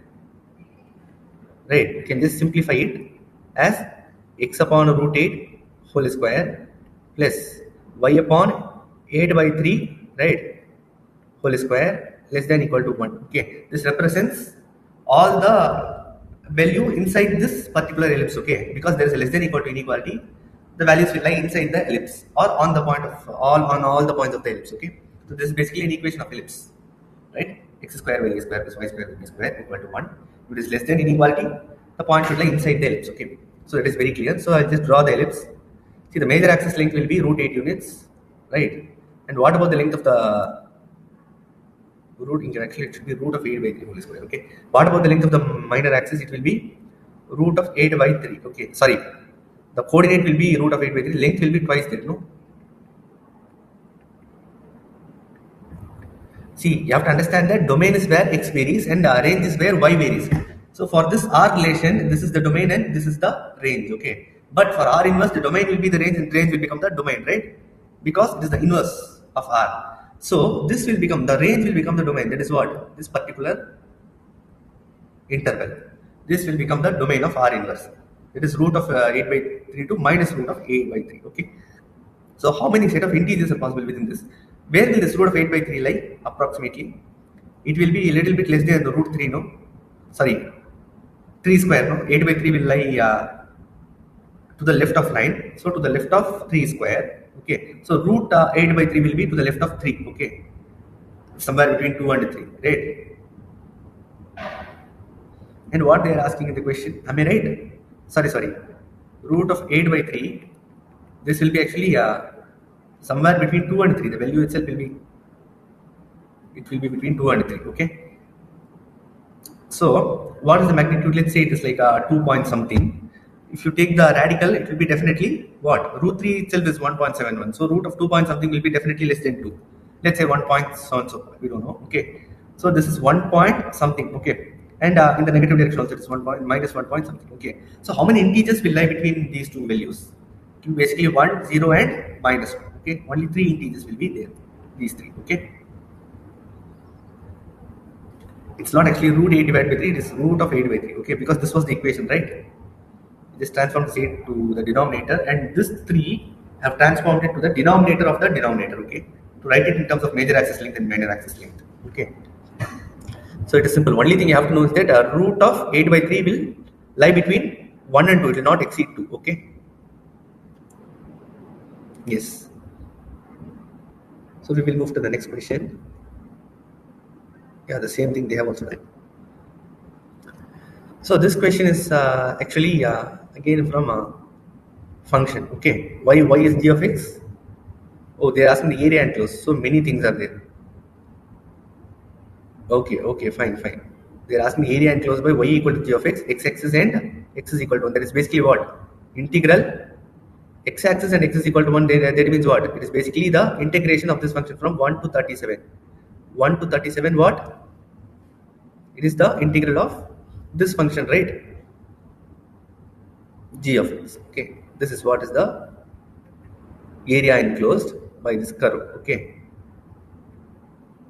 and that is known to be 297 by m. Okay, and one more thing also they have given, g of x is inverse of f of x. That means what? G of f of x will be what? Same as x, and f of g of x will also be same as x. Okay, composition of two functions. One is the inverse of the other. Okay.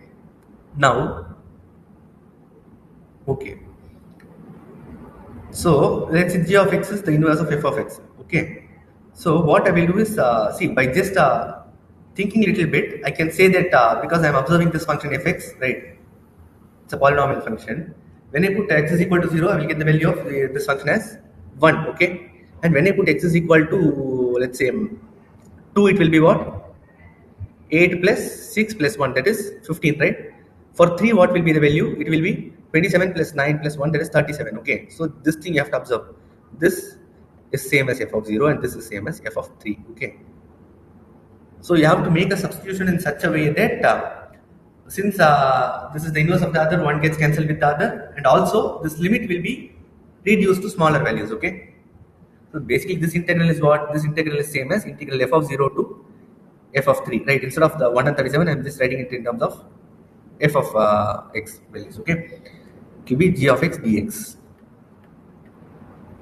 right? And since g of x is the inverse of f of x, I'll just write it as f inverse x dx. Okay,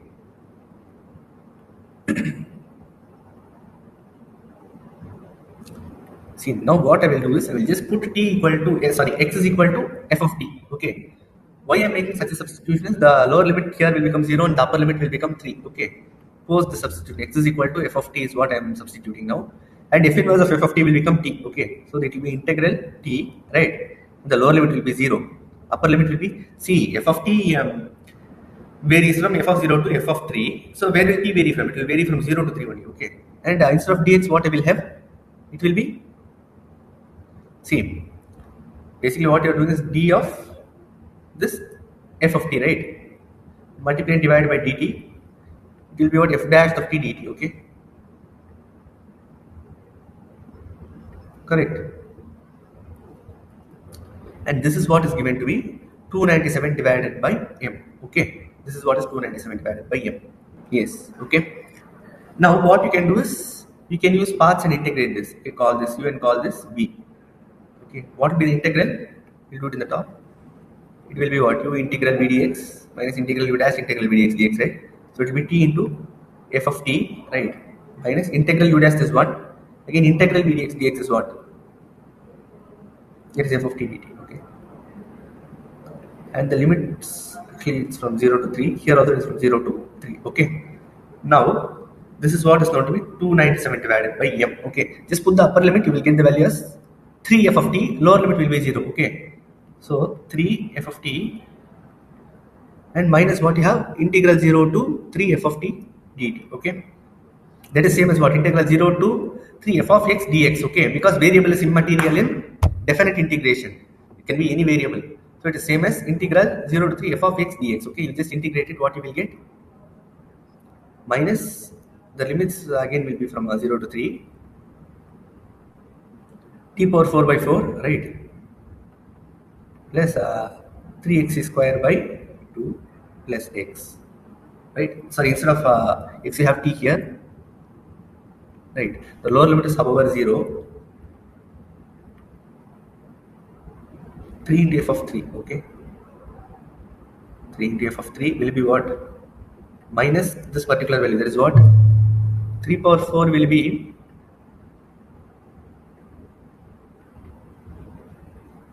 27 by 2 plus 81 by 4. Okay, so you can just again it is 54 by 4 and 12 by 4. Okay, 66 and 81 will add up to 147 by 4.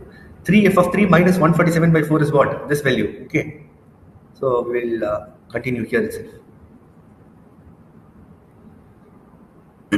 3 f of 3 minus 147 by 4 will be what? 297 divided by m. Okay, f of it's 3 no. You just put the limit as 3. What is f of 3? It is 37 no. So 3 into 37 minus 147 by 4 is 297 by m. Okay.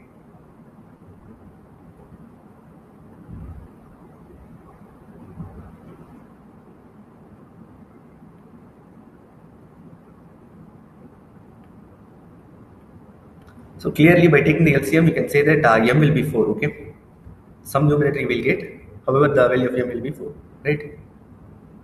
So the value of m is 4. Clear? Simple question, but you have to apply the logic, right? And you have to wisely do the substitution also. Okay. Yes. So we will move to the next question. So this question is from trigonometric function only. Given that the inverse trigonometric, this question is from inverse trigonometry. Okay. Inverse trigonometric function take principal values only, then the number of values of x which satisfy this equation. Okay. So what you can do is first use sin inverse a plus sin inverse b formula. It will be what? Sin inverse of a plus what? Sin inverse of a into root of 1 minus b square, right? Plus b into root of 1 minus a square. Okay. This is what it will be, that is equal to sin inverse x. Okay. So this will give something like this: 3x into root of, take LCM, 25 minus 16x square divided by 5. 3 by 5 it will be here. Okay. That 25 I will pull it out of the root in the denominator, it will become 5. Okay. Plus 4x by what? Already there is a 5 here, correct? Already there is a 5, and there is another 5 also coming out of the radical sign. Okay, so it will be 25, like this: 4x by 25 into root of 25 minus 9x square equal to what? X. So clearly by looking at it, you can say that x is equal to 0 will be one solution. Okay, so x is equal to 0, and apart from that, what are all the solutions? See, in case this quantity and this quantity is 0, then see, let's say x is equal to 4 by 5. Let's check that. Or x is equal to, let's say, yeah, we will check one by one. Okay, or else we'll solve it mathematically, no problem. So clearly x is equal to 0 is sorted. Okay, that means what? 3 into root of 25 minus 16x square plus 4 into root of 25 minus 9x square. This should be what? 1. Okay, because I have cancelled all the 3x out there. So here actually I forgot to transform this 25 in the denominator to the other side. It should be like this. Okay, it should be like this. So I'm just guessing one Pythagorean triplet: 3 square plus 4 square equal to 5 square. So what happens? I will equate this to 3 and this to 4, right? That will be one possibility. So what I will get? If this is 3 and that is 4, that means what? X square should be what? 1. So it should be plus or minus 1. Okay. So 2 more solutions we have got. So don't keep finding solutions, since we have already got 3 solutions in the option. The highest one is 3. Just take it. Okay. So there are only 3 solutions for this particular equation. Okay. Using the idea of triplets, you can guess the other 2 solutions. First solution 0, by just looking at it, you can say, and using the idea of triplets, you will guess the other 2 solutions also. Okay. Yes, this is the 19th question. Okay, it is from a straight lines. Okay. So y equal to mx minus 1 cuts 2 lines at points A and B. Okay. They are asking locus of centroid. First, you have to know that the coordinate of centroid will be what? Addition of all the 3 x coordinates divided by 3, right, comma y1 plus y2 plus y3 by 3. Okay. So these are the coordinates. X1 comma y1 will be the coordinate of the first vertex, x2 y2 will be the coordinate of the second vertex, and x3 y3 will be the coordinate of third vertex. Okay. Now you can observe that the third vertex is origin. One among the 3 vertex is origin. That means what? This value and this value will be 0. So what will be the coordinate of this centroid then? x1 plus x2 divided by 3 comma y1 plus y2 divided by 3. Okay. This will be the vertex of the centroid. Okay. Now, so we have got this particular variable slope. Okay, this particular line has a variable slope. It cuts these 2 lines. Okay, let's say it cuts this line at that point A and this at the point B. Okay, basically you want x1 comma y1 is the intersection of these 2, x2 comma y2 is the intersection of these 2. Okay, first define what is x1. X1 will be what? By just solving these 2, we will get minus 2 this and this. So x by 2 equal to mx minus 1, right? That is what is the condition you will get. So x1 by 2 equal to mx1 minus 1. Because at the point of intersection, it will satisfy both the lines, right? So these two will be equal. That is the y value. Y equal to mx minus 1. Here y equal to x by 2. Okay. That means mx1 minus 1 is same as x1 by 2. Assuming x1 is the point of intersection of these 2. Okay. So what will be the value of x1 purely in terms of you just determine it? It will be x1 into, basically x1 into m plus half will be 1. Okay, x1 into, sorry, x1 into m minus half will be 1, okay, 1 by m minus half, okay, or it will be 2m minus 1, numerator will be 2, okay. This is what is x1. And what about x2? X2 will be the point of intersection of this line with this line, okay. Just equate these two, okay. Mx2 minus 1 will be equal to minus 2x2, okay. Mx2 minus 1 equal to minus 2x2, right? That means what?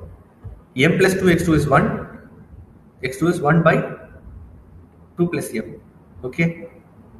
So x2 is 1 by 2 plus m, okay. Yeah. So x1 and x2 values are sorted now, okay.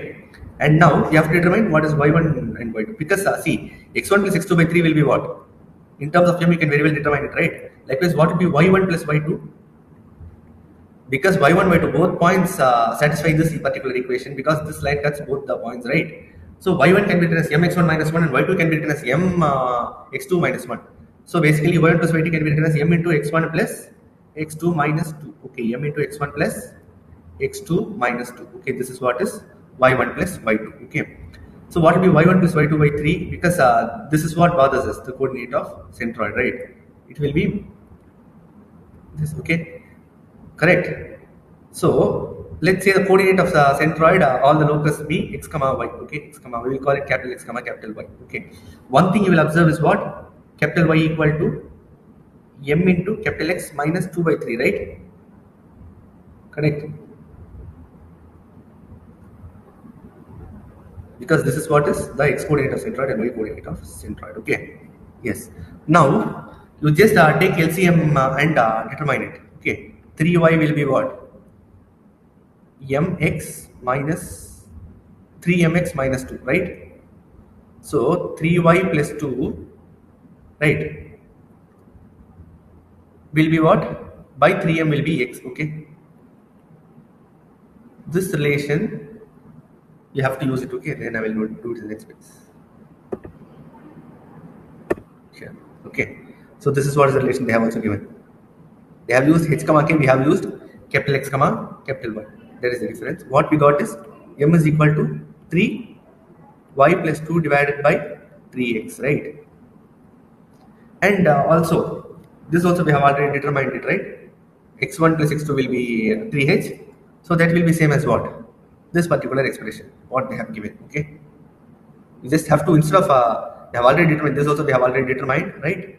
You just put the value of m, whatever you found it here, you just put it, use it here, okay. You have determined the value of m as this, you just use it in these two equations. You have determined in the previous slide, right? These two equations. So you just use the value of m, you will be ending up with the equation of a conic as hyperbola, okay. So this is what is the equation you will be ending up with. So you have to check, whenever you get a conic equation, you have to check whether it's a line pair or a conic, okay. For that, delta shouldn't be equal to 0, okay. And one more condition is what? If h square is AB, it is a parabola, h square less than AB, it's an ellipse, and h square greater than AB, it's a hyperbola, okay. So these two conditions are being satisfied. So the locus will be clearly a hyperbola, okay. That you have to be precise with. But a lot of substitutions will be there. I will again repeat, okay. First, we have to determine x1 and x2 in terms of m, okay. And we have to relate y1 and y2 also in terms of x1 and x2, okay. So that we have done, okay. And then take the LCM and write it in this way and determine the expression for m. M will be what? 3y plus 2 divided by 3x, right? And this you have to put or use it in these two equations. We have two equations, right, for x1 and x2 in terms of m. In that we have to use this equation and this equation, so that you will get the locus of all the capital X comma capital Y as a conic section. And if you check for the condition, that is h square minus AB, if you find it, it will be greater than 0, okay, it will be positive, so it is clearly a hyperbola, and delta should also be not equal to 0, okay, because if that is the case, it will become a line, okay, line pair. So yes, we will move to the next question. So yes, 20th question is from trigonometry, okay. It looks a little difficult, okay. So we have got the given data to be this, okay. We have given equation involving 3 different values, okay. So what you can do is you can split it into 3 different equations. The first will be what? Tan of pi by 4 plus alpha divided by tan of pi by 4 plus beta equal to, right? This will be equal to what? 5 upon 3, right? Likewise, 3 different equations will be there. But what you have to do is, I'll just give the idea. You have to write tan of pi by 4 plus alpha as 1 plus tan alpha divided by 1 minus tan alpha. Okay, likewise the same way this also should be then 1 plus tan beta by 1 minus tan beta, and replace tan as sin by cos, right? So this is how we will start writing, right? 1 plus tan alpha divided by 1 minus tan alpha upon 1 plus tan beta, right, divided by 1 minus tan beta, right? And this is known to be 5 upon 3. Okay, so by replacing tan alpha as sin alpha by cos alpha and tan beta as sin beta by cos beta, what you will be getting is, you will be getting an expression something like this. Okay, what you will be getting is cos of alpha plus beta, right, plus sine of alpha minus beta, the simplification of the previous expression, the tan in terms of sine and cos. Okay, and denominator will be like this, cos of alpha plus beta minus sine of alpha minus beta. This is what you will be getting, and that will be equal to what? 5 upon 3. Okay, so now what you can do is, you have to apply component or dividend rule. Okay, that is, if a plus b is same as c by e, and that is a by b is same as c by d, then a plus b by a minus b, right, will be same as c plus d by c minus d. Okay, if you add 1 on both sides, you will get this result. That is what it is. Okay, so by applying this, what result you will be getting is that cos of alpha plus beta upon sine of alpha minus beta will be what? It will be 5 plus 3 by 5 minus 3, right? That will be what? 8 by 2, right? That is nothing but 4. Okay, so you got one expression for cos of alpha plus beta as what? 4 times sine of alpha plus beta. Okay, so alpha minus beta, right? So this is one expression. Likewise, for the other two equations in terms of tan, if you convert the same way, you will get two different expressions. These are the two. Okay, in solution also they have followed the same way. So totally 3 expressions will be there. Okay, now what you have to do is see the first expression. It has cos of alpha plus beta being related to sin of alpha minus beta, but in the question you have sin square alpha minus beta. So what you have to do is, you have to multiply on both sides by sin of alpha minus beta in the first expression. So what you will be getting? Wait, I will erase it and do it here. The expression which we got, if you multiply on both sides by sin of alpha minus beta, what will happen? Sin of alpha minus beta, right, into cos of alpha minus beta, sorry, alpha plus beta will be what? 4 sin square alpha minus beta, right? Again, we don't want 4 sin square, rather we want 12 sin square, right? So we have to multiply on both sides with 3 also, right? Likewise, from the second expression, if you multiply on both sides by 3 sin beta minus gamma, you will get 15 sin square beta minus gamma in the right hand side, right? See, I'll directly 4 into 3, I'll directly write as 12, because 12 is what we require, right? Likewise, it will be what? 15 sin square beta minus gamma. Okay, and the left hand side will be what? 3 sin alpha minus beta into what? Sorry, 3 sin beta minus gamma into cos of beta plus gamma. Okay, so this will be beta minus gamma into cos of alpha plus gamma. Okay, and likewise the third expression, you have to multiply on both sides with what? 3 times, no, not 3 times, just with sine of gamma minus alpha. Okay, that is what you have to multiply that with, right? Beta minus gamma, and third expression you have to just multiply with sine of alpha minus gamma. Okay,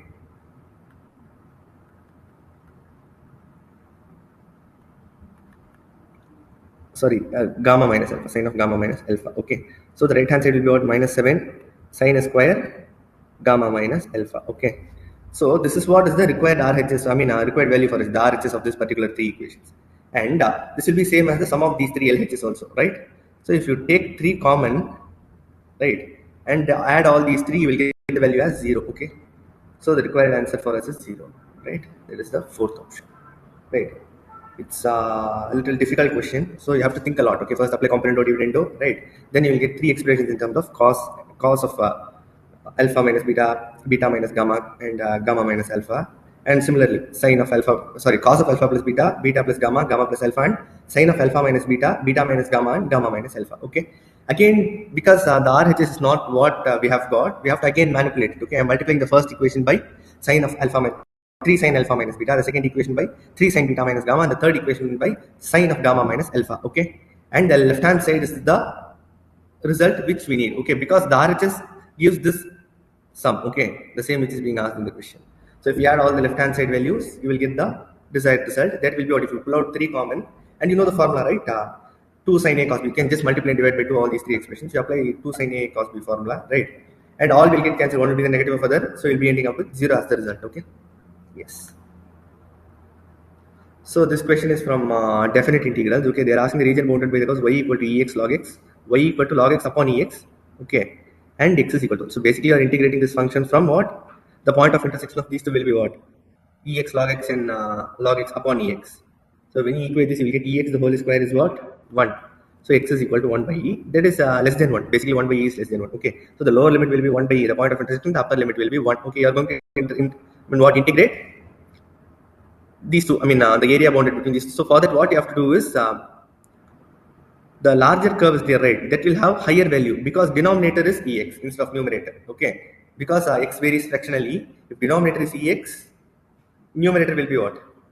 Sorry, denominator is ex, then the value will be greater than the function in which the numerator is ex. Okay, because x varies fractionally. Okay, so what you can do is you just write it like this: log x upon ex, right, minus ex log x. Okay, dx. Again, you split it into two integrals. Integral 1 by e to 1. You just pull out this e common, right? 1 by e into log x upon x dx, right, minus e into integral 1 by e to 1 x log x dx. Okay.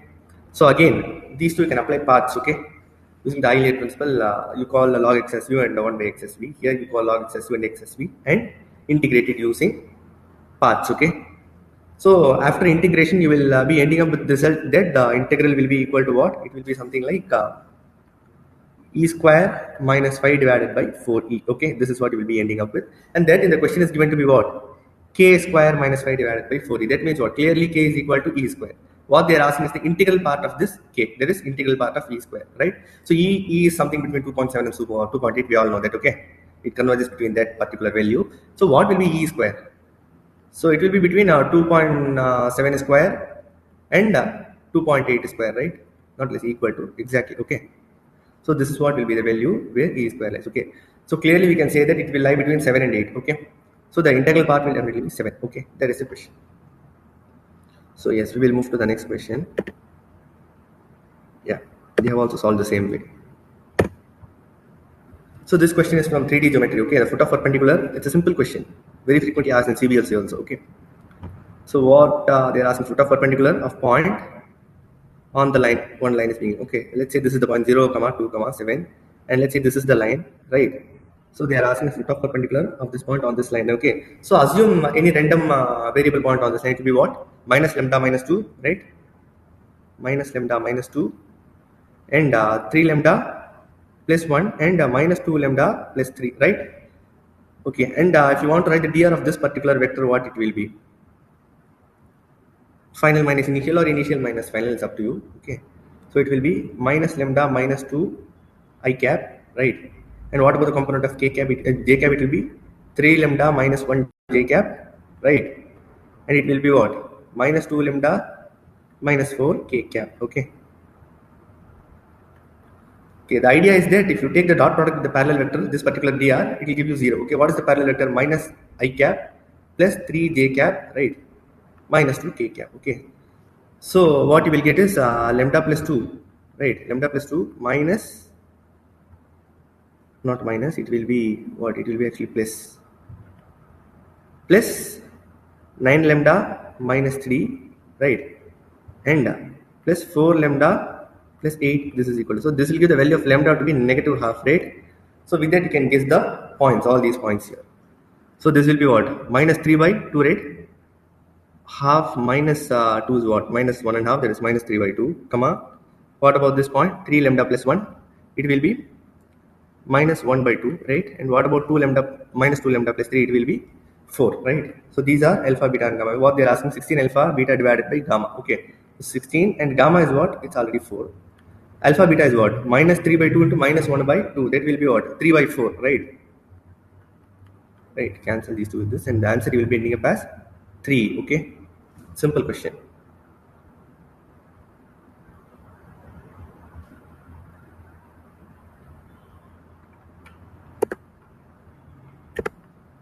Yes, so this question is again from integrals. Okay, so first you have to ask, they are asking what is the value of g of x. For that you have to first integrate it. Okay, what you can do is you can just divide this numerator denominator by cos square, so we'll get it something like this: secant square x minus 7 divided by sine power 7x dx, okay. And you can again split into two integrals. Integral secant square x upon sine power 7x dx, right, minus 7 cosecant power 7x dx, okay. So this particular integral you don't integrate it for now, okay, because you can manipulate it. You have to again apply paths here. By applying paths, you can bring this particular function in positive polarity, okay, so it can be cancelled later. So what you can call it as u and what you can call it as v, that you have to choose it accordingly because both are trigonometric, right? You just call this as u and you just call it as v because integral of v will exist, right? It's a very non-trigonometric function, that is tan x, okay. So better choose secant square x as v, okay. That is the way you can proceed. So what will be the formula? And call this as some I, okay. So basically minus 7i, okay, minus 7i, right? So how will you integrate it? U integral v dx is what? 10x, right? Minus integral u dash is what? Derivative of this particular function is minus 7 sine power minus 8x, right? That minus 7, when it comes out, it will become plus 7, right? Sine power minus 8x into the differentiation of sine x will be what? Cos x. Integral v dx dx, again no, u integral v dx minus integral u dash integral v dx dx. This integral will be what again? Tan x dx, okay. Right. So, and there is a 7 coefficient here, okay. Here there is a 7, okay. And see, this can be written as 1 by sine power 8x, right? You write this as cot x into, see, this particular expression can be written in this way. How? Sine power minus 7x into cot x, right? In that way you can write, and there is tan x here, and there is dx also, right? Tan x and cot x will get cancelled to each other. So this integral will be same as what? This integral, okay? I. What? That is integral cosec power 7x dx, right? The same will be this also, okay? Because it will be sine power minus 7x dx integral. That is same as 7i, okay? Because the coefficient of the 7 here. So what happens is there is minus 7i here and there is plus 7i here. These two will get cancelled, and this is what is the final answer. And they have given what? This integral is known to be g of x divided by sine power 7x. So this is that sine power 7x in the denominator, sine power minus 7x in the numerator, and this will be g of x, okay? So what will be g dash of x? It will be secant square x, the derivative of tan x, right? And what about g double dash of x? Differentiate first secant square, that will be 2 secant x, and differentiation of secant x is secant x tan x, no? So it will be totally 2 secant square x tan x, okay? So what will be g dash of 0? It will be secant square 0, that is 1. And what about g double dash of pi by 4? It will be tan pi by 4 is 1, secant square pi by 4 is what? Root 2 square, that is 2. So 2 into 2 is 4. So what will be 2? 1 plus 4, that is 5, okay? 5 will be the answer, okay? Yes. So we will move to the next question. This question is from matrices, okay? So they have given A times adjoint of A is equal to Ki, okay? So what is usually adjoint of A? This you are supposed to know. You know the formula that A inverse is adjoint A upon determinant A, right? So what will be adjoint A? It will be mod A into A inverse, right? There is determinant of A into A inverse, right? And you just replace it here. Replace it as determinant A into A inverse or A inverse into determinant A because it's a value, no problem.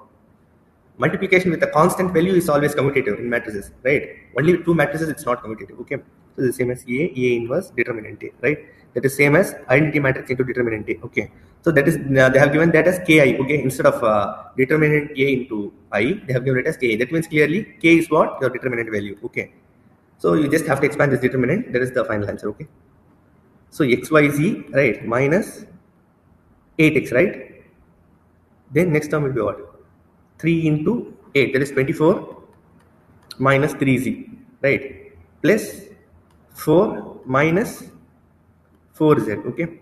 So it will be what? xyz minus 8x minus 3y, this is actually y, okay? No, this is actually z, and this is actually y, okay? This is y, minus 4y, okay? Minus 3z minus 4y, right? And what about the values, constants? Plus 28, right? That is what I am getting, okay? So basically it will be what? From the given values, whatever they have given, it will be 60 minus 20, right? Plus 28, right? It will be what? 68. That is the final answer, okay? 68 will be the final answer. Let's check it once. Yes, 68. And yeah, this question is actually from circles, okay? 2 circles they have given. These curves are actually circles, okay? And they say that they touch each other at one point. That means, let's say, 2 possibilities will be there. It can touch like this, or it can touch externally like this, okay? And they are asking the largest value of k, right? And what is this k? K is actually the See, first complete the squares, you will get an expression, okay? What you will get here? See, actually this is what x minus 4, sorry, y minus 4 whole square plus x square equal to k, that is root k whole square, right? So this is what is the value of k. Sorry, there is k in terms of radius. Radius of this one circle among these two circles is root k, okay? Okay, leave that. So two possibilities are there. When, but you have to say when value of k will be maximum. See, let's say this is the center of the first circle and this is the center of the second circle, okay? If two circles touch each other at one point, then see, if the distance between the two centers is same as the sum of the two radii, then you can say that it touches in this way. Or here, if the difference between the two radii is actually the distance between the two centers, then you can say that they touch what? Internally, like this, okay? So when you first determine what is the array, you just write the standard form. It will be what? X minus 3 whole square, right? Plus y square equal to 1, okay? Radius of this circle is 1, that is what I'm getting, okay? And yeah, and center is at what? Here 3 comma 0 for one circle and the other circle it is 4 0 comma 4, okay? So what about the distance between the two centers? By distance formula it will be 5 units, okay? So distance between the two circles is 5 units. So two possibilities are there. That R1 plus R2 is 5, or R1 difference of the two radii is 5. Okay, because it is given only that they touch each other at one point. They have not given whether it touches externally or internally. Okay, so two possibilities are there. So we have to consider both and check when this will be maximum. In this case, what it will be? One radius is 1 and other is root k. No, 1 plus root k equal to 5. Another is what? R1 minus R2. Let's say the larger one is, you have to apply a mod sign over there because either of them can be larger. So root k minus 1 equal to 5 will be another possibility, right? So in this case, what will be k? K will be 16, right? In this case, there is when see, this is the case corresponding to this particular diagram. When the two circles touch externally, okay? When they are touching internally, this will be the case, okay? So that means what? K will be 36, okay? So maximum value of k they are asking, then it will be what? 36, not 16. Both are possible, but the maximum value is 36. That is for this particular case when they touch internally, okay, not externally. I'll just show you. See, this is one circle and this is the second circle, okay? See, the distance between two centers in this case will be what? Not the sum of the radius, rather it is the difference in the radii of the two circles. Let's say this is R1 and this radii is R2, right? What will be the distance between the two centers? It will be R1 minus R2. Okay, we have already found the distance between the two centers using center formula, right? So either two possibilities are there. For external touching, sum of the radii is the distance between the two centers. Internal touching at one point, difference of the two radii is what? The distance between the two centers. Okay. For this particular case only, we get the maximum value of k. Okay. So the answer is 36. Okay. Thank you so much for joining the session. Okay. We will end the session now.